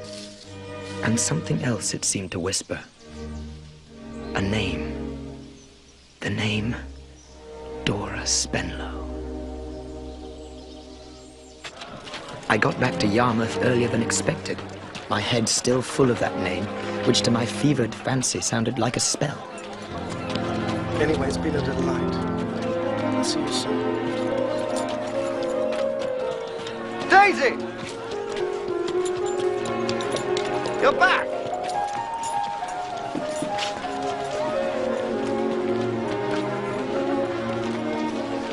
We met by chance in the street.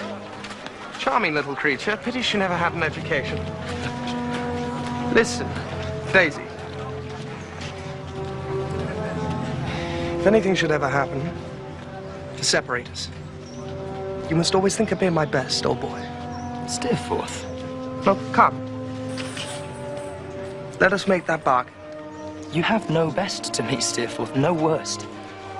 You're loved equally in my heart. Good. Good.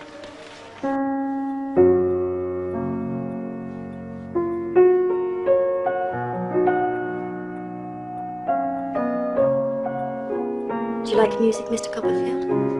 It's very beautiful. Miss Spenlow. I like this piece very much, but it makes me so sad. Dora. My dearest, dearest Dora. I love you. I've loved you every minute of every day and every night since I first saw you, Dora. I'll die without you. Don't kill me. Say you love me too. Say you'll be mine. I can't marry without Papa's consent. Dora, you mean? Dora, my beloved. Let's go now and ask him. No, that's too soon. Once you're established in the law. But that could take years. And I'm dying of love for you. We must be careful. Papa would get cross. I know he would.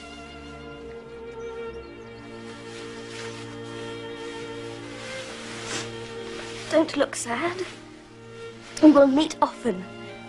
And you may write to me. I may. But in secret, always in secret. You must address your letters to my maid Hetty.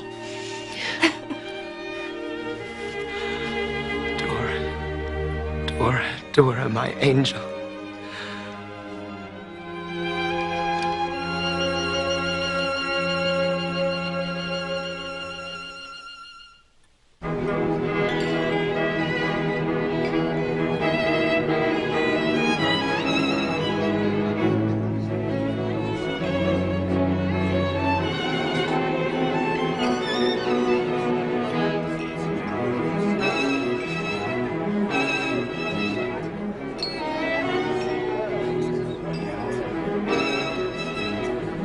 Good evening, Mr. Wickfield. David, this is Mr. Waterbury. David? Sir? I saw your aunt last week. She was well. She's always well. I won't keep you from Agnes. She's just over there. Thank you, sir. They've always been like brother and sister. Oh,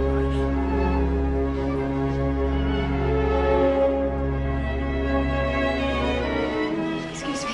Trotwood. Agnes, how good it is to see you again. Now, I must have your news quick, Trot, before we're interrupted. First, how do you like Doctor's comments? Second, are you still writing that book of yours? And third, who are you in love with? As to your first, I like Doctor's Commons very well. As to your second, I fear my book will never be finished. And as to your third, why should you think I'm in love with anybody? Are we not as brother and sister, Trot? Don't I know you? Perhaps I've changed.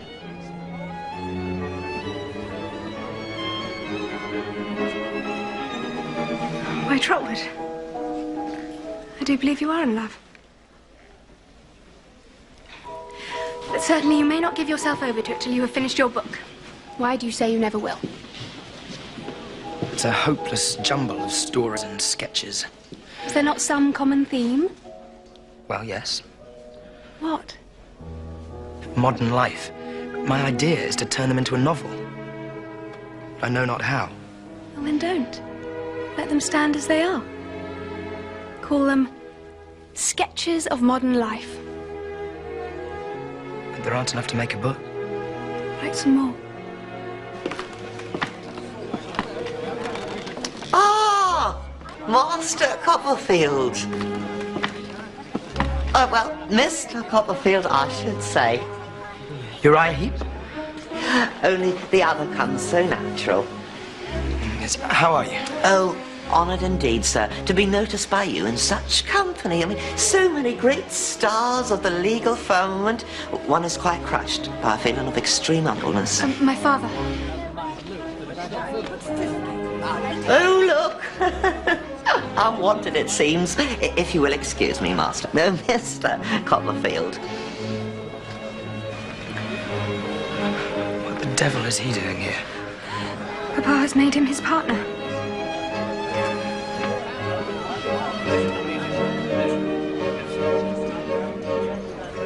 It's true.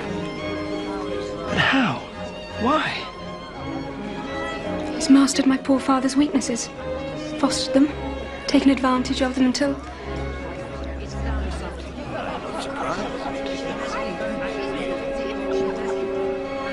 Papa is afraid of him. For my sake, for Papa's sake, be friendly to Uriah. I must take her from you, Trotwood.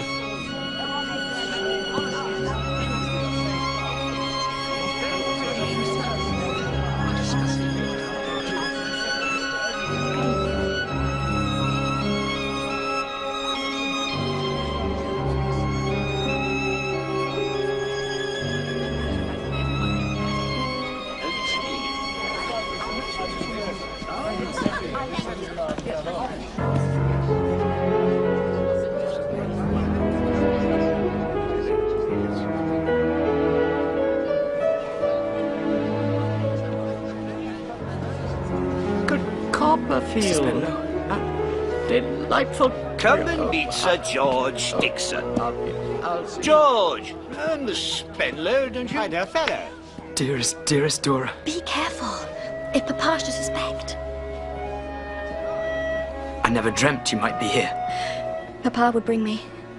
To think how I resisted and complained. Did you get my letter?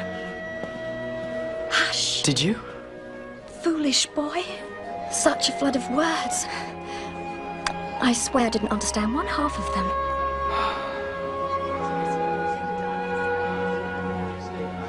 Trot? Dora, Miss Spenlow, may I present Miss Wickfield? Agnes, this is Miss Spenlow. When I was at school at Canterbury, I lodged with Miss Wickfield and her father. How nice. Have you recently arrived, Miss Spenlow? Just now. Excuse me, ladies. Copperfield, I want you to meet Sir George Dixon. Excuse me. Are you connected in any way to Spenlow and Jorkins? He's my papa.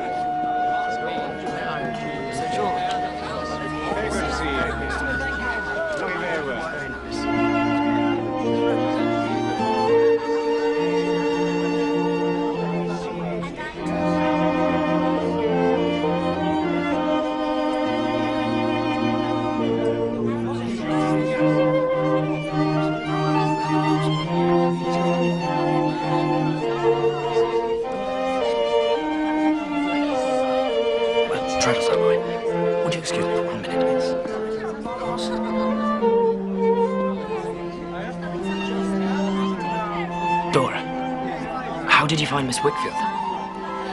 Very, very agreeable. Yeah. And so clever. I think if I had her as a friend a long time ago, I might be clever myself by now. Nonsense. So many books she's read. And such books, poetry and history and philosophy. She quite frightens me. I've seen you sometimes with a book. But only some foolish romance full of dukes and diamonds and doomed passion. I wonder how you could ever fall in love with me. How could I see you and not love you? I suppose you've never seen me at all. I suppose we'd never been born.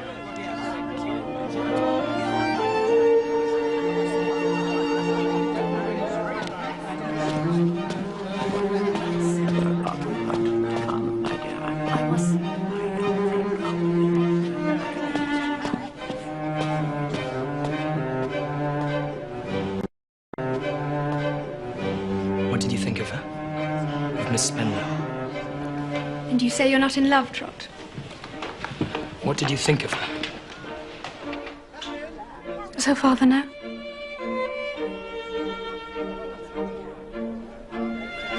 And be careful.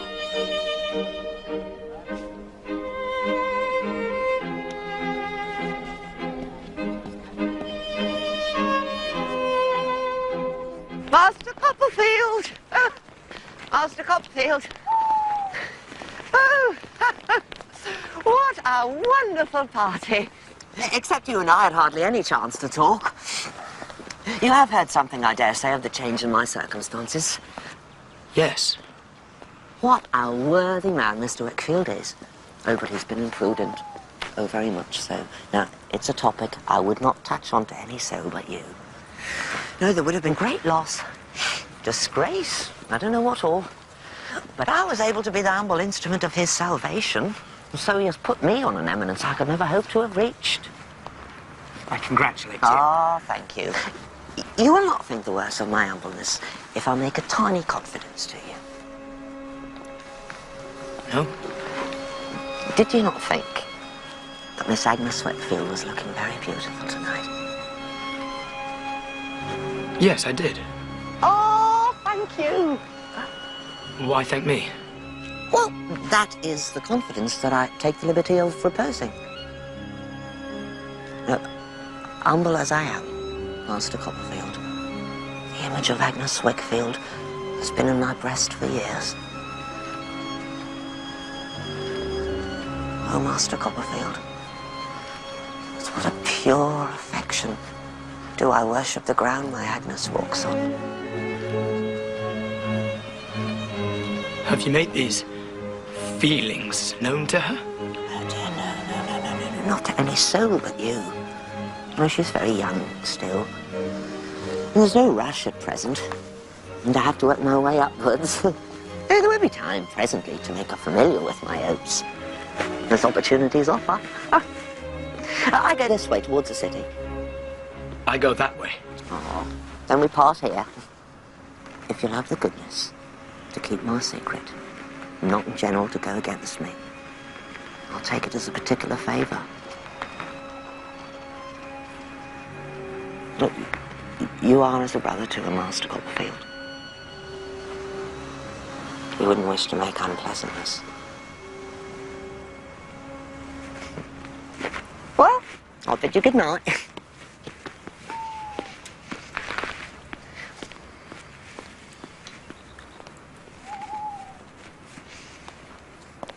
At first, I was too angry to think clearly. Later, when I was master of myself enough for reflection, I judged that the best course was to do nothing, to keep to myself what I'd heard. The reader may by now be starting to form an opinion about the soundness of my judgment. It was at about that era in my life that while dining most abominably with Traddles at his lodging, chanced through into my path another old friend. Oh, to school days. School days. Do you remember the time I got caned by old Creakle? My dear Traddles, old Creakle caned you every day of your life. He was a brute to you. Ah, perhaps he was. But there was a great deal of fun going on there, too. Do you remember the stories you used to tell in the bedroom after dark? That'll be my landlord. For the rent. Good evening, Mr. Micawber.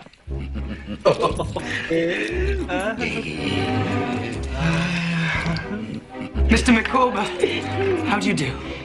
Well, sir, you are exceedingly obliging. I am in statu quo. And Mrs. Micawber? She is also, thank God, in statu quo.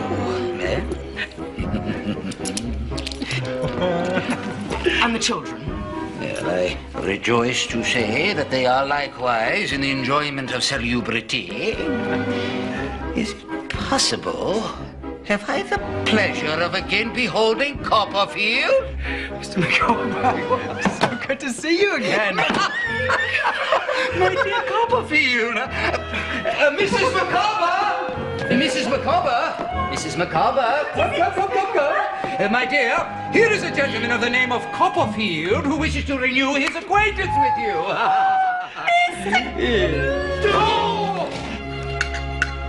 Oh, my dear Copperfield. Oh, this is luxurious. This reminds me of a period when I and mine were in easier circumstances. Circumstances difficult, Mr. Micawber? Till recently, I was engaged in the sale of corn upon commission. It was not an avocation of a remunerative description. It did not pay, Mr. Copperfield.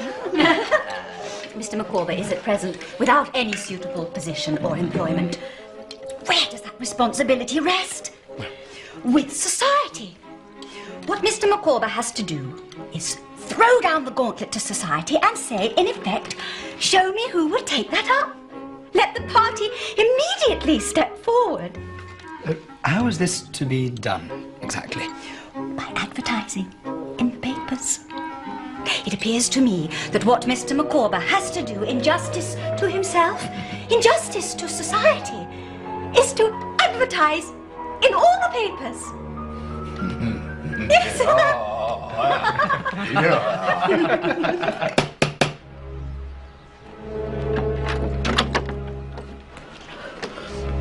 How is he, Peggotty? He's going out with the tide.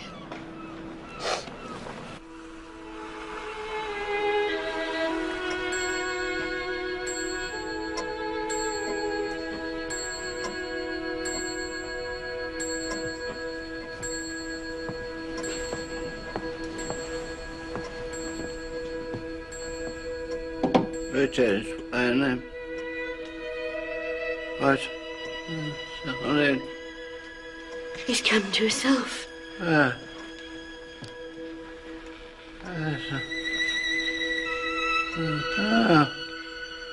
Vargas, my dear.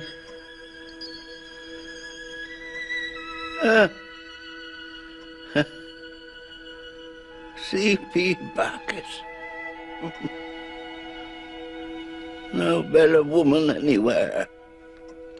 Look, here's Master Davy.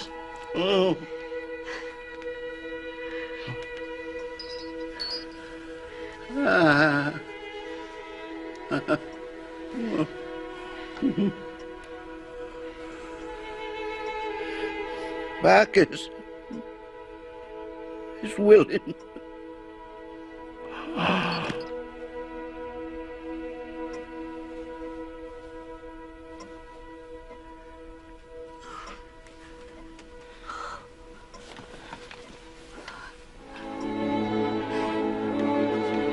I undertook the sad business of informing Peggotty's brother of their loss. I had no idea that I was about to learn of a far greater one.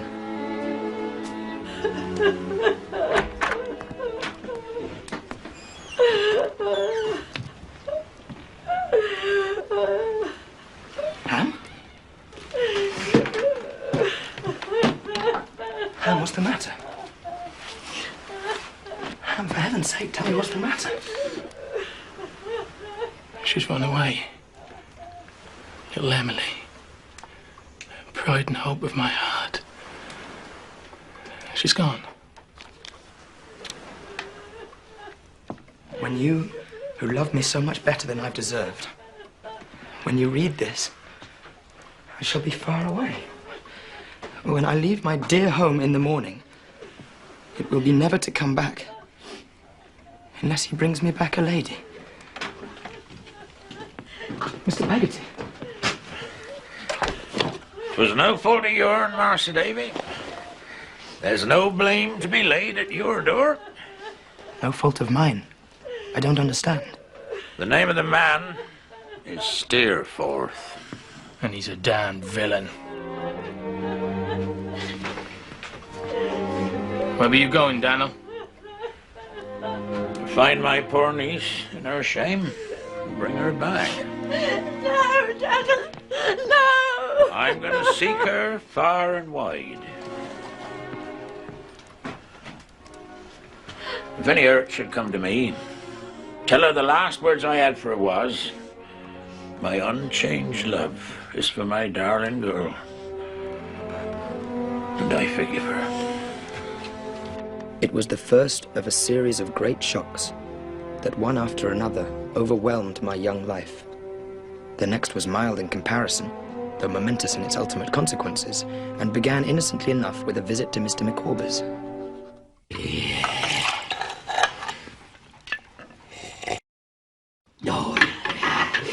My dear friends, you may possibly not be unprepared to receive the intimation that something has turned up. I am about to establish myself in one of the provincial towns of our favored island in immediate connection with one of the learned professions.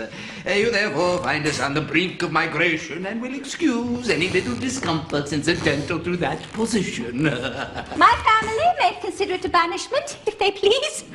But I am a wife and a mother, and I never will desert Mr. Micawber. I consider it no sacrifice to immure myself in a cathedral town. You're going to a cathedral town? To Canterbury. I have entered into arrangements by virtue of which I stand pledged and contracted to Mr. Uriah Heep.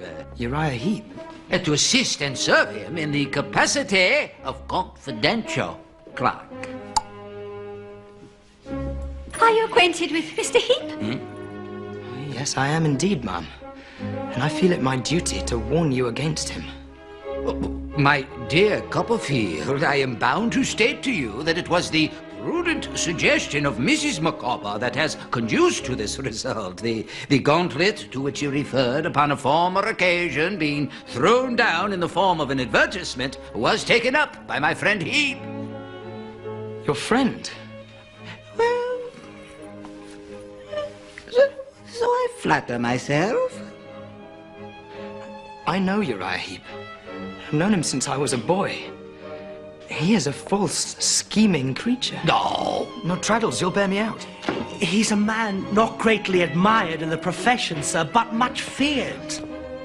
Well, these are opinions to give one pause, indeed, but certain pecuniary engagements having been entered into upon either side, grave difficulties must be anticipated in any attempt by me to extricate myself from. In short... Mr. Heep has settled all our debts, Mr. Copperfield. There can be no going back. No. The Micawbers duly left for Canterbury.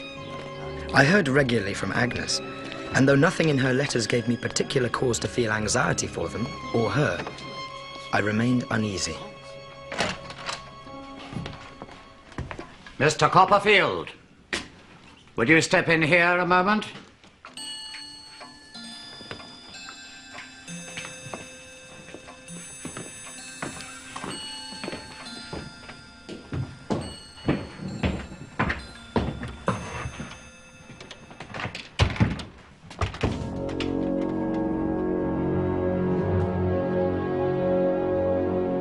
Mr. Murdstone. Miss Murdstone? David? Miss Murdstone, have the goodness to show Mr. Copperfield what you've shown me.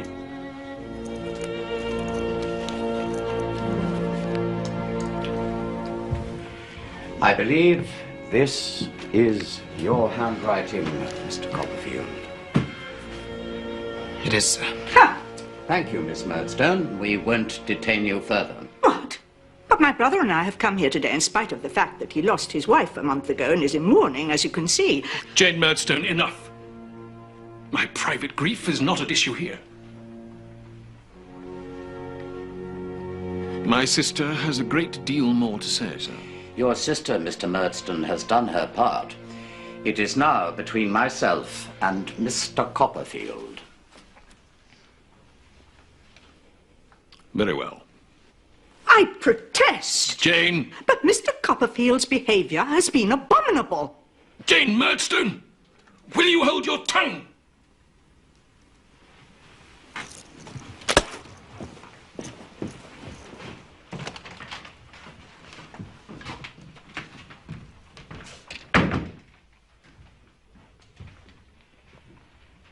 Well, Mr. Copperfield, have you anything to say?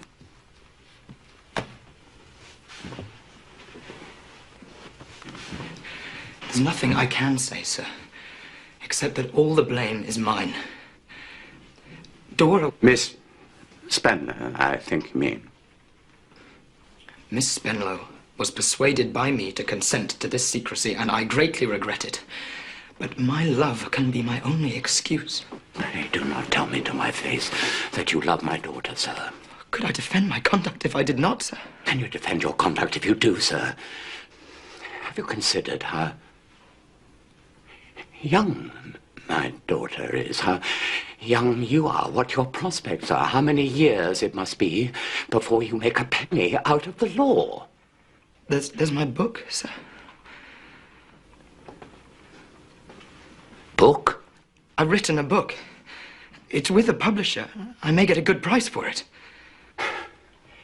Such an extravagant notion, Mr. Copperfield. One hardly knows how to proceed. Consult your friends, relations, people with some experience of the world. See what advice they give you. In the meantime, you are not to communicate in any way with my daughter. Is that agreed?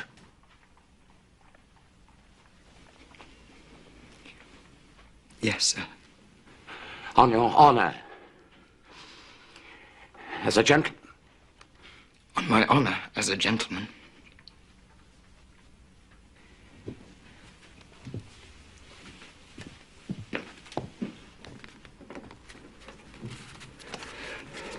Neatly, smoothly, keep your eyes on your work. I determined to go down to Kent to see my aunt. Imagine my astonishment, then, to find that very person waiting for me in my rooms. My dear aunt. What an unexpected pleasure. Trot, how are you? Mr. Dick, how do you do, sir? How do you do, sir? Aunt, wouldn't you be more comfortable on the sofa? No, I prefer to sit upon my property. As you wish. Well, Trot, have you got to be firm and self-reliant? I hope so. What do you think? I think so. Oh, then why, my love, do you think? Betsy Trotwood prefers to sit upon this property of hers? I don't know. Because it's all she's got. Because she's ruined. Ruined? Betsy Trotwood had a certain property. Against the advice of her man of business, I allude to Mr. Whitfield. She invested in a gold mining venture and lost. Then she invested in a banking venture and lost again. Finally, she invested in a shipping venture and was sunk and sent straight to the bottom. I have considered the position, Copperfield. I have even discussed the matter with, Mr. Jorkins. Prima facie, I can see no grounds, legal grounds, that is, to cancel the agreement your aunt signed or to return to her the money she paid. Of course, if it was left to me alone, but, you know, Mr. Jorkins. Spenlow, I'll return later. You won't mind if I put my case directly to Mr. Jorkins, sir? By all means. But please excuse me. I have an appointment at the Lord Chancellor's office. I must be going. I'm sorry to say I can't advance your object, Copperfield. And I, too, have an appointment at the bank. Sir, my aunt can no longer give me an allowance. If I'm obliged to continue working here with no salary, how am I to live? I see your difficulty, Copperfield, indeed I do. But if Mr. Spenlow objects... Personally, he does not object, sir. Personally? Personally? Oh, but I assure you, there is an objection. It's hopeless, I'm afraid. And now I really have got an appointment at the bank. Well, if they won't, they won't. There's nothing to be done about it. Therefore, let us look the case of Betsy Trotwood in the face and see how it stands. Mr. Dick! Mr. Dick has his 100 a year, thank God. I have a little ready money in the cottage, that's all. The cottage must be let, Aunt. Oh. But there is a small room upstairs I could take for Mr. Dick. Yes? And you could have my bedroom. Well? I'll take the sofa. As to money, well, there's my book. If I can only get a good price for that, I can be free of Doctor's Commons and marry Dora into the bargain. Trot! Oh, Trot! Quiet down! Trot! You fancy yourself in love. I adore her with my whole soul. Dora Spenlow? She's very fascinating, I suppose. My dear Aunt, nobody can form the least idea of what she is. Not silly. Silly? Not light-headed. Light-headed? Well, I only ask. In any case, we must meet reverses boldly and not suffer them to frighten us. We must learn to act the play out. We must live misfortune down, Trot. I went down to Kent, quickly concluded the business of the cottage, then went to Mr. Whitfield's house, where I was to dine with him and Agnes.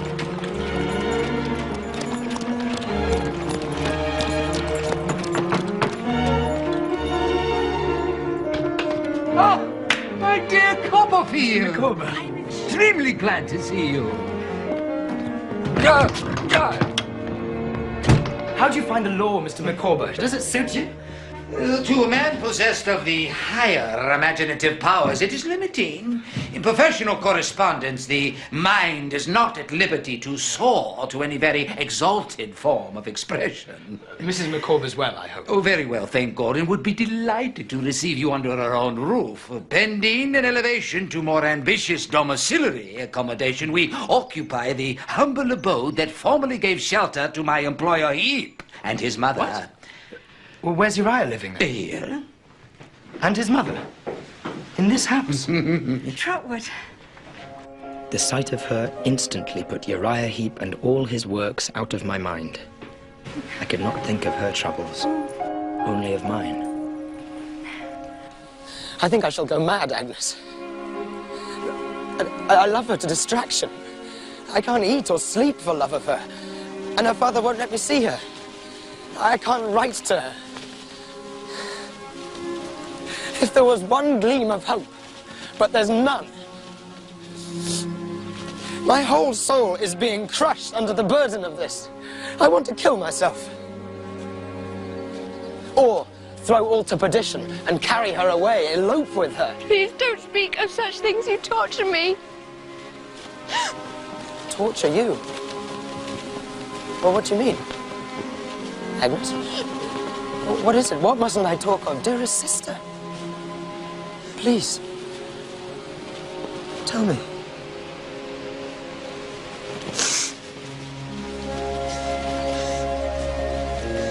I don't care to hear you talk of wild, impossible things, Trot.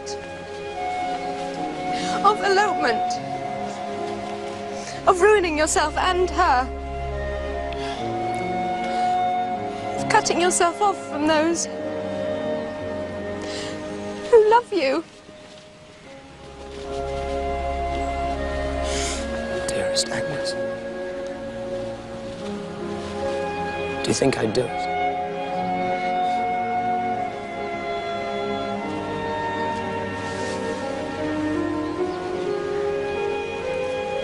I don't know, Trot.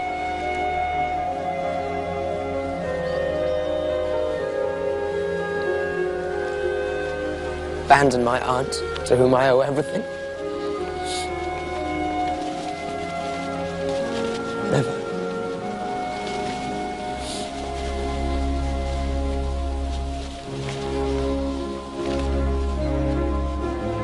And yet, sometimes at dead of night, when I cannot sleep, I seem to hear a demon voice whisper, "If only you had the courage."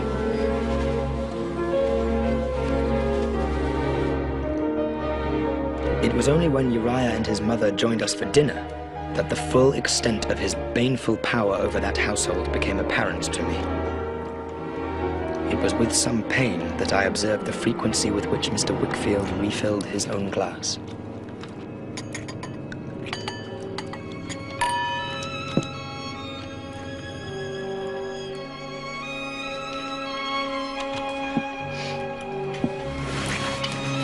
Shall we withdraw, Mum?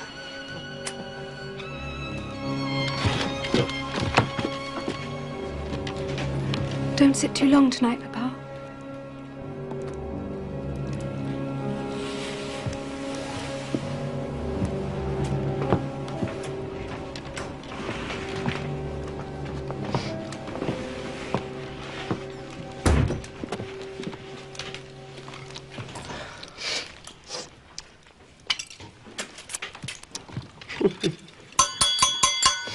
You know, we seldom see our present visitor, and I should propose to give him welcome in a glass. Mr. Copperfield, your health and happiness. Oh, come, fellow partner, I'll give you another one. To Agnes Wickfield.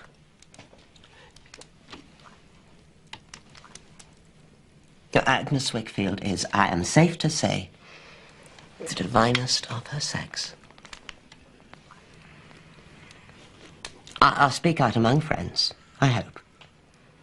To be her father is a proud distinction. But to be her husband... What? Sit down, Wickfield. If I say I have an ambition to make your Agnes my Agnes, I have as good a right as any man. I dare swear I have a better right. Do you? Do you? Mr. Wickfield! Leave me go! Take care, Wickfield. That man is my torture. Step by step he has robbed me of my name and reputation. My peace and quiet, my house, my home. I have kept your name and reputation for you, And your peace and quiet. And your house and home. Mr. Whitfield! Think of Agnes. Think of your daughter. What's happened, I heard?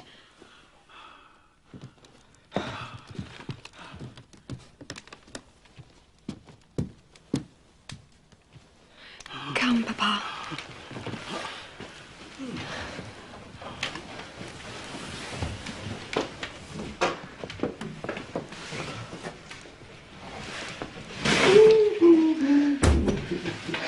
Yeah, we'll make it all smooth tomorrow. Mr. Wickfield understands his interests when he's not in liquor.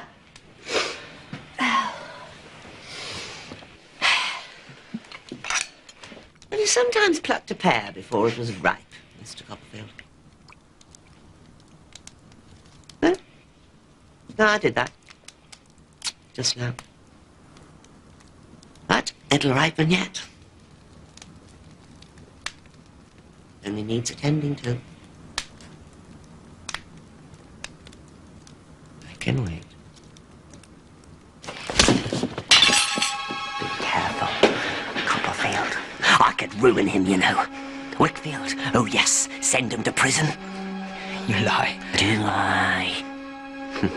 Ask him then. Go on. Ask him. Ask him about the Richborough diamonds.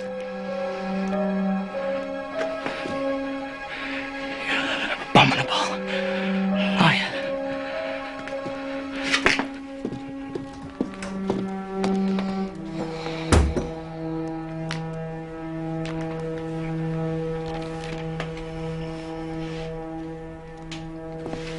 Can I do nothing?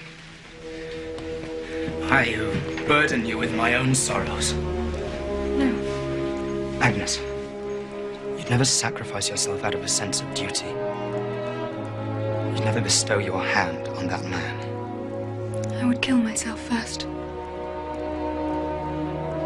I think perhaps I shall never bestow my hand on any man.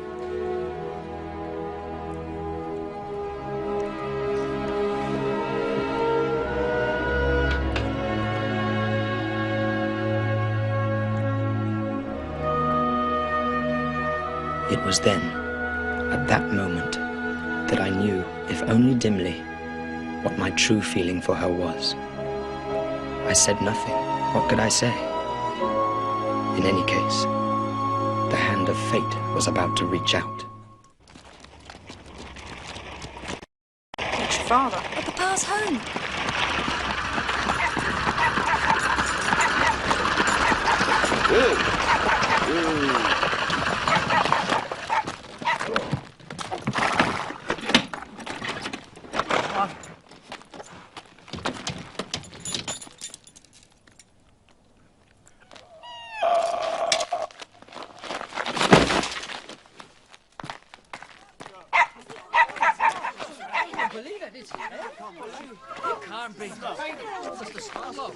Dead.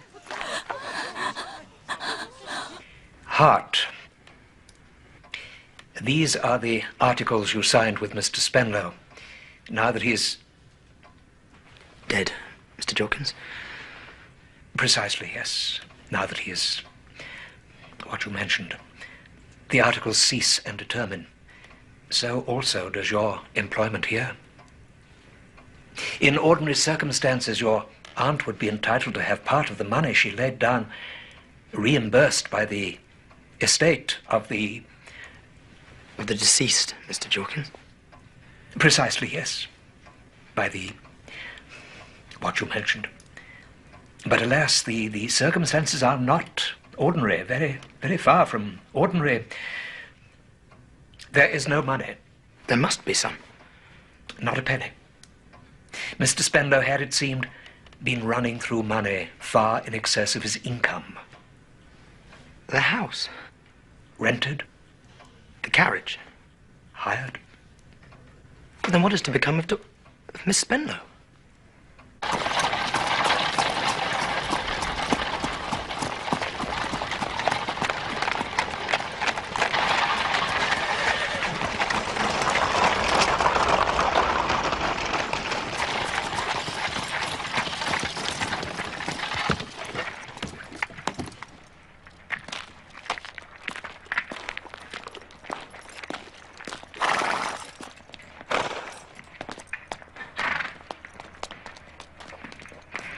dreadful, sir.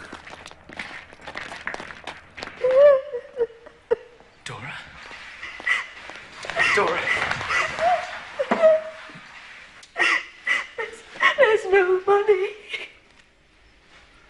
I don't know what to become of me. Dora. If you desert me now, I'll die. I know I'll die.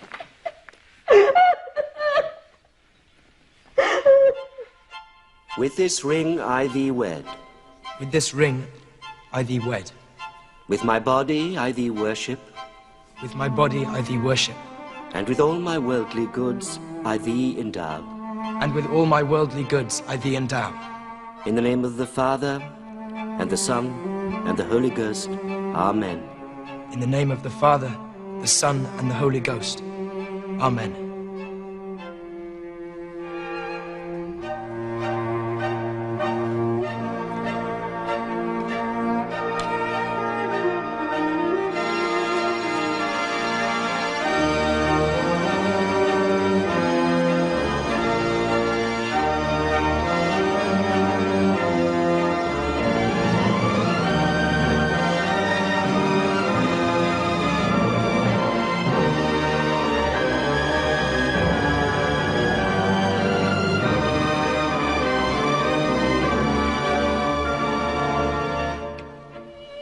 Happy now, you foolish boy.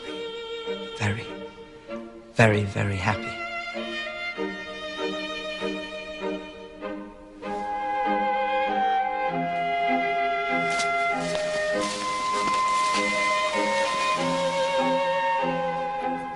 But was I happy?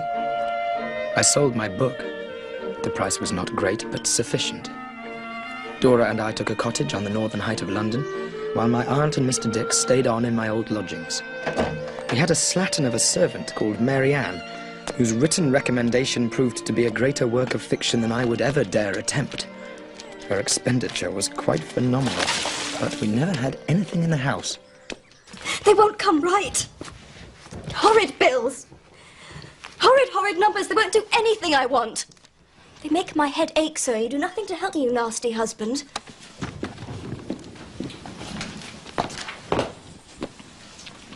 Is it a dreadful muddle?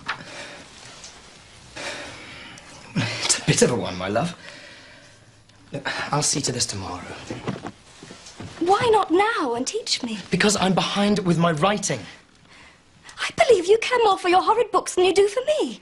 Dora. If you could have married one of your books, I dare say you would have in preference to me. How many times do I have to tell you that this is our bread and butter?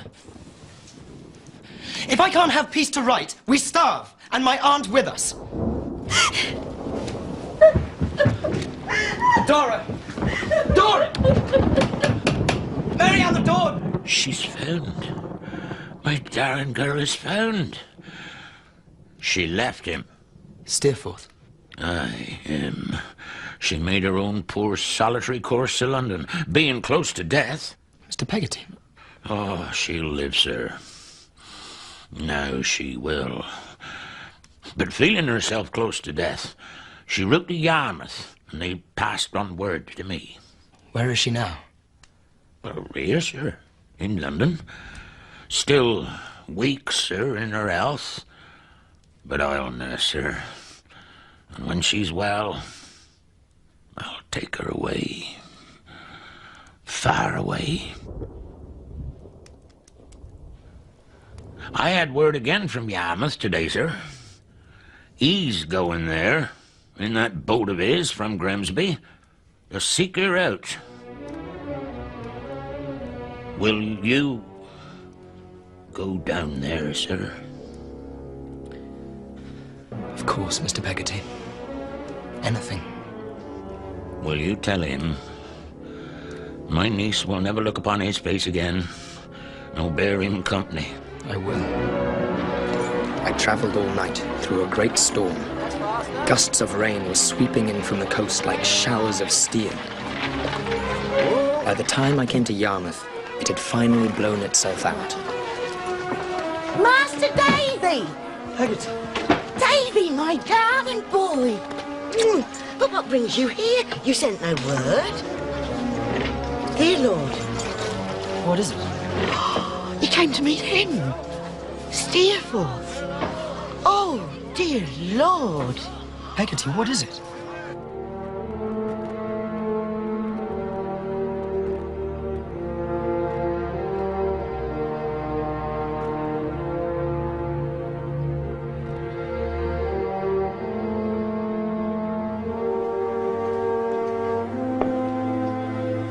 His boat foundered in the storm, close to shore. I saw her as she rowed and dashed like a desperate creature driven mad. Then a wave, like a high green hillside, broke her to pieces.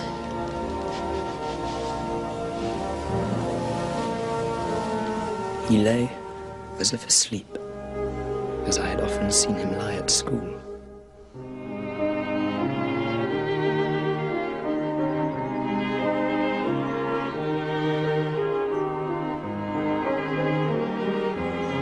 It was a winter of bitter, unrelenting cold. Dora was constantly ailing and often confined to bed. And then, one morning, I received a letter in the familiar flamboyant hand of Mr. Micawber. Marianne!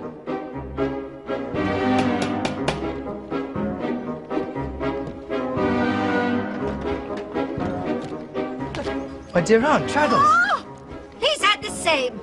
Oh! Come in, come in.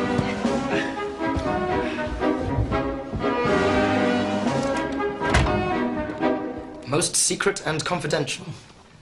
My dear Copperfield, what you hold in your hand is the explosion of a volcano long suppressed. The result of an internal contest more easily conceived than described. But now the struggle is over. I will put my hand in no man's hand. Until I have blown to fragments a detestable serpent. Uriah Heep! Mr. Micawber summons us to Canterbury. And we're going.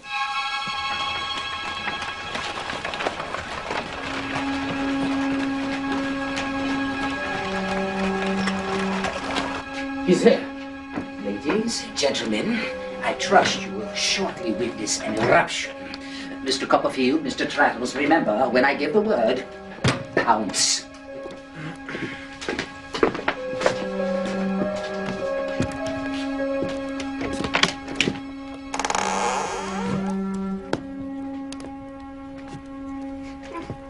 Well, here is an unexpected pleasure to see so many old friends.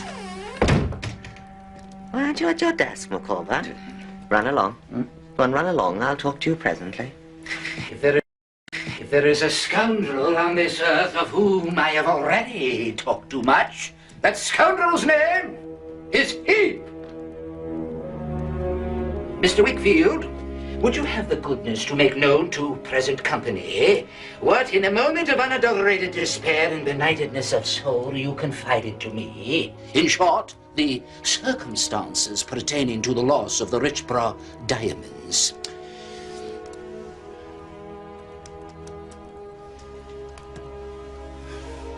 These valuable jewels were entrusted to me by a client, Sir George Richborough. At his direction, I took them to London to be sold. In London, I mislaid them. No.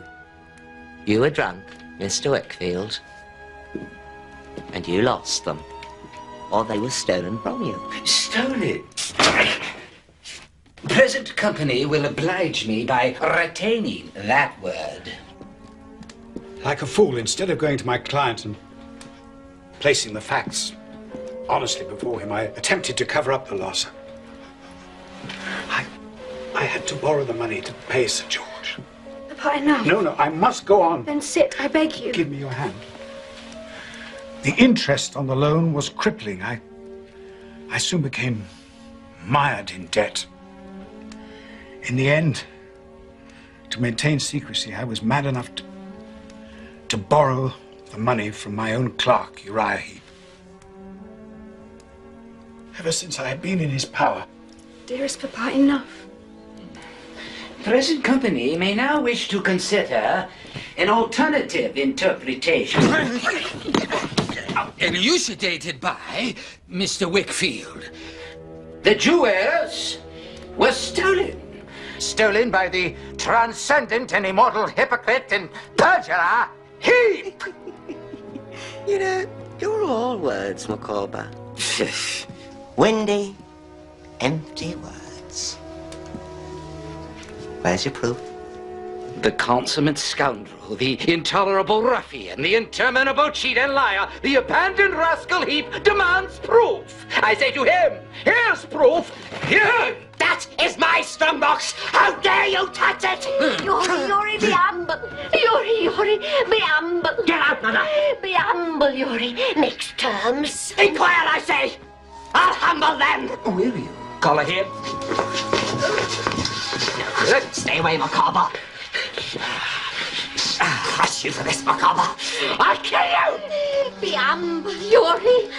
My Uriah means to be humble. Don't mind what he says, good gentleman. Hold your tongue, Mother!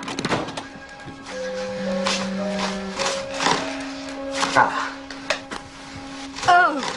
Richborough diamonds. How did you know, Micawber? How did you know they was there?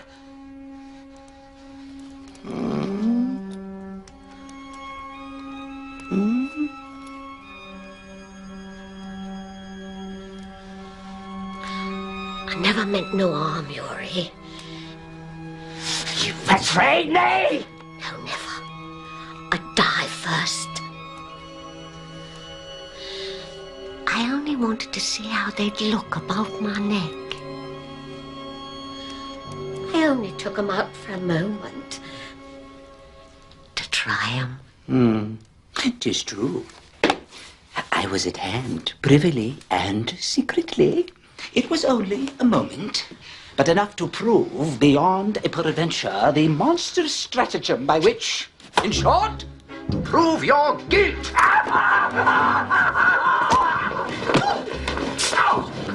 My lord.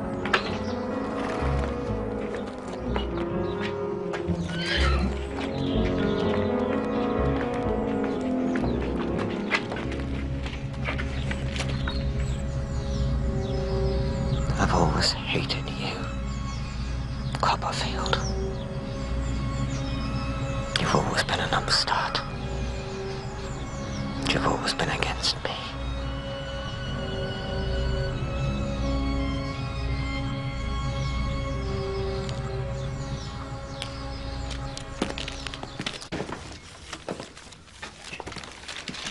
It's all here. Every penny he embezzled and stole. He hoarded it all. My property, Trot. I've got it back. But Aunt, I thought you said you'd lost it. It was all invested here with Mr. Whitfield. I thought 'twas he that made off with it. That's why I kept silent. That's why I made up that story. It was noble of you, Mum. You saved his reputation. Which is the same as saying that you've saved his life. Is he sleeping? How can I ever thank you?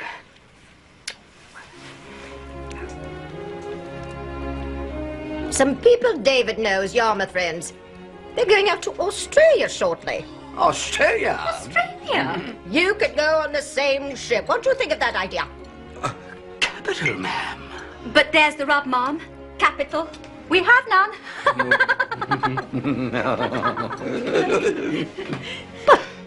Your husband has done a great service, Mrs. Micawber. If you lack money, I'll furnish it. I could not receive it as a gift, ma'am. Mr. Micawber's pride would not permit it. If, however, a sufficient sum could be advanced, say at 5% interest per annum upon my personal liability, say my notes of hand at 12, 18, and 24 months respectively, to allow time for something to turn up. Here. I have a strong conviction that Australia will prove to be the legitimate sphere of action for me and mine. In short, that something of an extraordinary nature will turn up upon that wild and distant shore.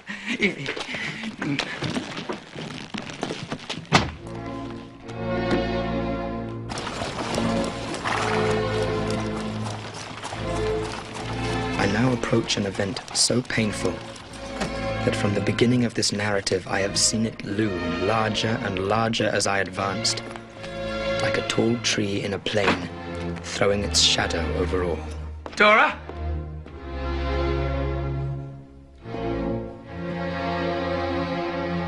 It was the servant, Mary Ann, who had robbed us and then run off, leaving Dora alone in a state of terror and distress. Dora. Dora.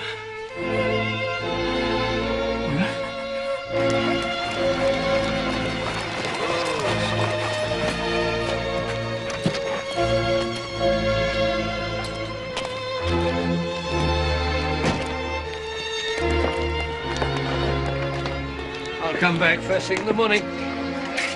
But if there's any change, send round for me immediately. Dear Aunt. Good love. Good love. Over the next few days, she grew worse. She wanted very much to see Agnes, so I sent word to Canterbury.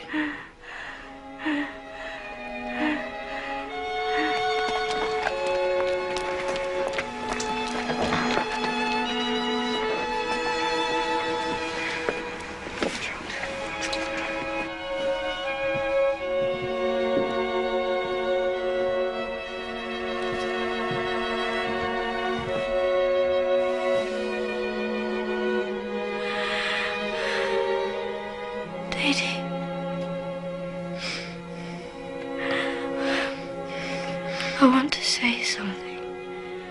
I've often thought of saying lately. You are mine.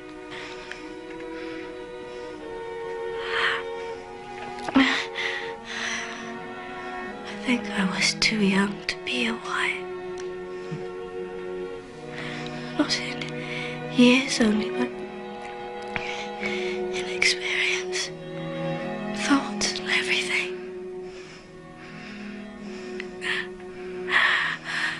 I was such a silly little creature. Not fit to be a wife. As fit as I to be a husband. It's much better this way. In the end, I would have wearied you and disappointed you. What are you saying? I want to see Agnes. Will you send her up to me? I want to see her quite alone.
Merciful Saviour, thou most worthy Judge eternal, suffer us not at our last hour for any pains of death to fall from thee. Forasmuch as it hath pleased Almighty God to take unto himself the soul of our dear sister here departed, we therefore commit her body to the ground.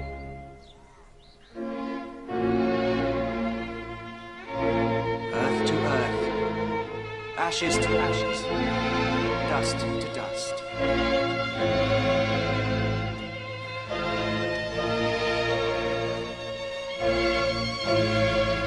I fled from the cold grave where my wife lay, from the aunt to whom I owed my very existence.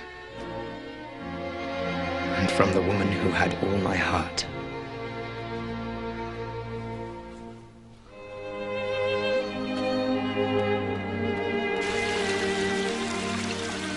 For 3 years I wandered through Europe, until finally I settled in Switzerland.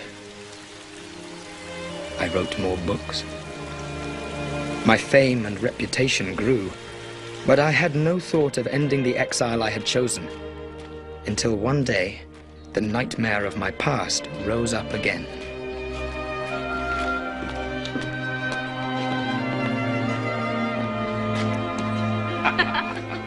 It was Murdstone and his sister, sitting with an English girl and her companion with whom I was slightly acquainted. Miss Horton, Miss Skeggs, I beg your pardon for this unceremonious intrusion. Mr. Copperfield, won't you do us the honor of joining us? Thank you. May I present... Mr. Murdstone and his sister are already known to me. Mere distant acquaintances. We can agree on that, can we not, Mr. Copperfield? No, ma'am, we cannot. Not again. Never again. Mr. Murdstone is my stepfather. He charmed my mother into marriage. He wanted her fortune, small though it was. Have a care, sir. That is what he is, this fellow. A calculating, cold-blooded fortune hunter, without honor, scruple, or mercy. Be silent! I have been silent too long. I will be silent no more. Edward, come away. Hold your tongue. He bullied and harried my poor, weak mother into her grave. Yes, she was weak. But it was not I who preyed upon her weakness. It was her own son, who drained her of the strength that she needed with his wild behavior and importunate demands. You killed her as deliberately and as pitilessly as if you had thrust a knife into her heart. Repeat that in England, sir. Repeat that in a place where you cannot evade the laws of slander. I'll do better than that. I'll write it. I have a certain fame. I'll use it. I'll make sure that you are yet more widely known than I am. Universally known as the black-hearted thief and murderer that you are.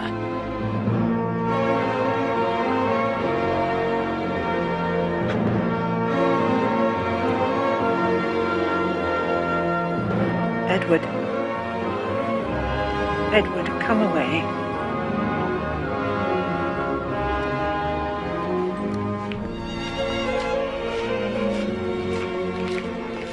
Before another hour had passed, I was at my desk composing this present narrative. As I finished each page, no, each sentence, each word, the black night of my boyhood melted away until I stood at last in the light, a man.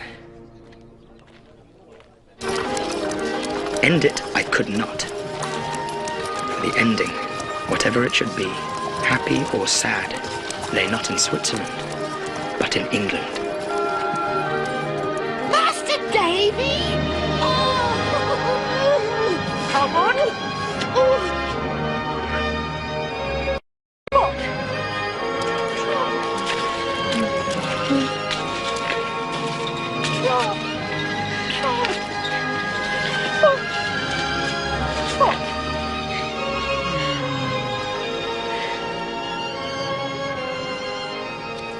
How is Agnes? Well, very well. And as good and beautiful as ever. If I knew higher praise, I would bestow it on her. Has she any admirers? Scores. She could have been married 20 times since you've been gone. I wonder why she has not. I suspect she has an attachment. Do you know the man? She's never confided in me. But I think I know the man. I think I know the man very well. So, will you go over to Canterbury and see her? Are you sure she would welcome it? Mr. Dick? What should he do? hire a horse and ride to Canterbury tomorrow.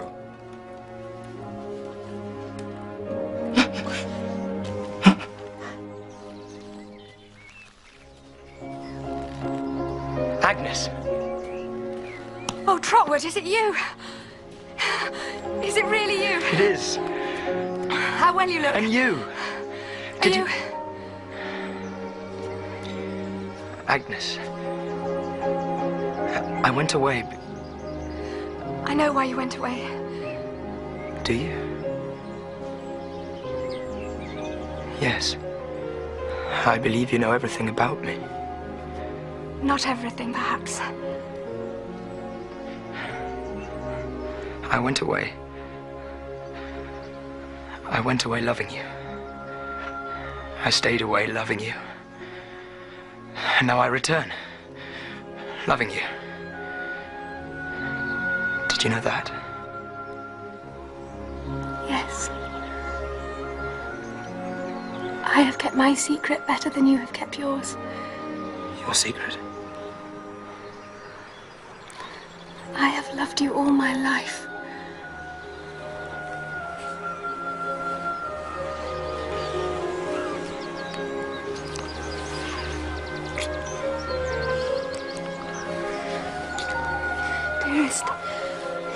Dearest Trot, there is one more thing I have to tell you. The day she died, Dora sent you for me. I was with her at the end. She made a last request to me. That one day I would take her place by your side.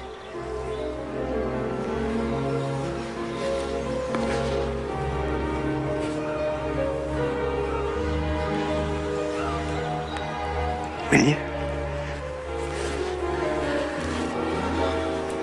I will.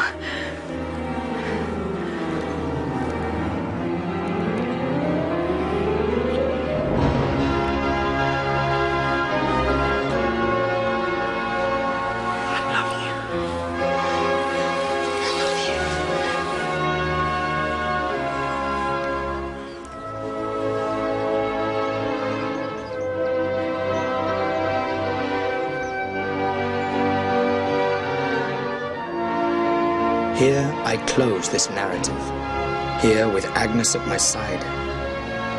Agnes, Agnes, Agnes, may you so be near me when I close my life, when realities are melting from me like the shadows of this story.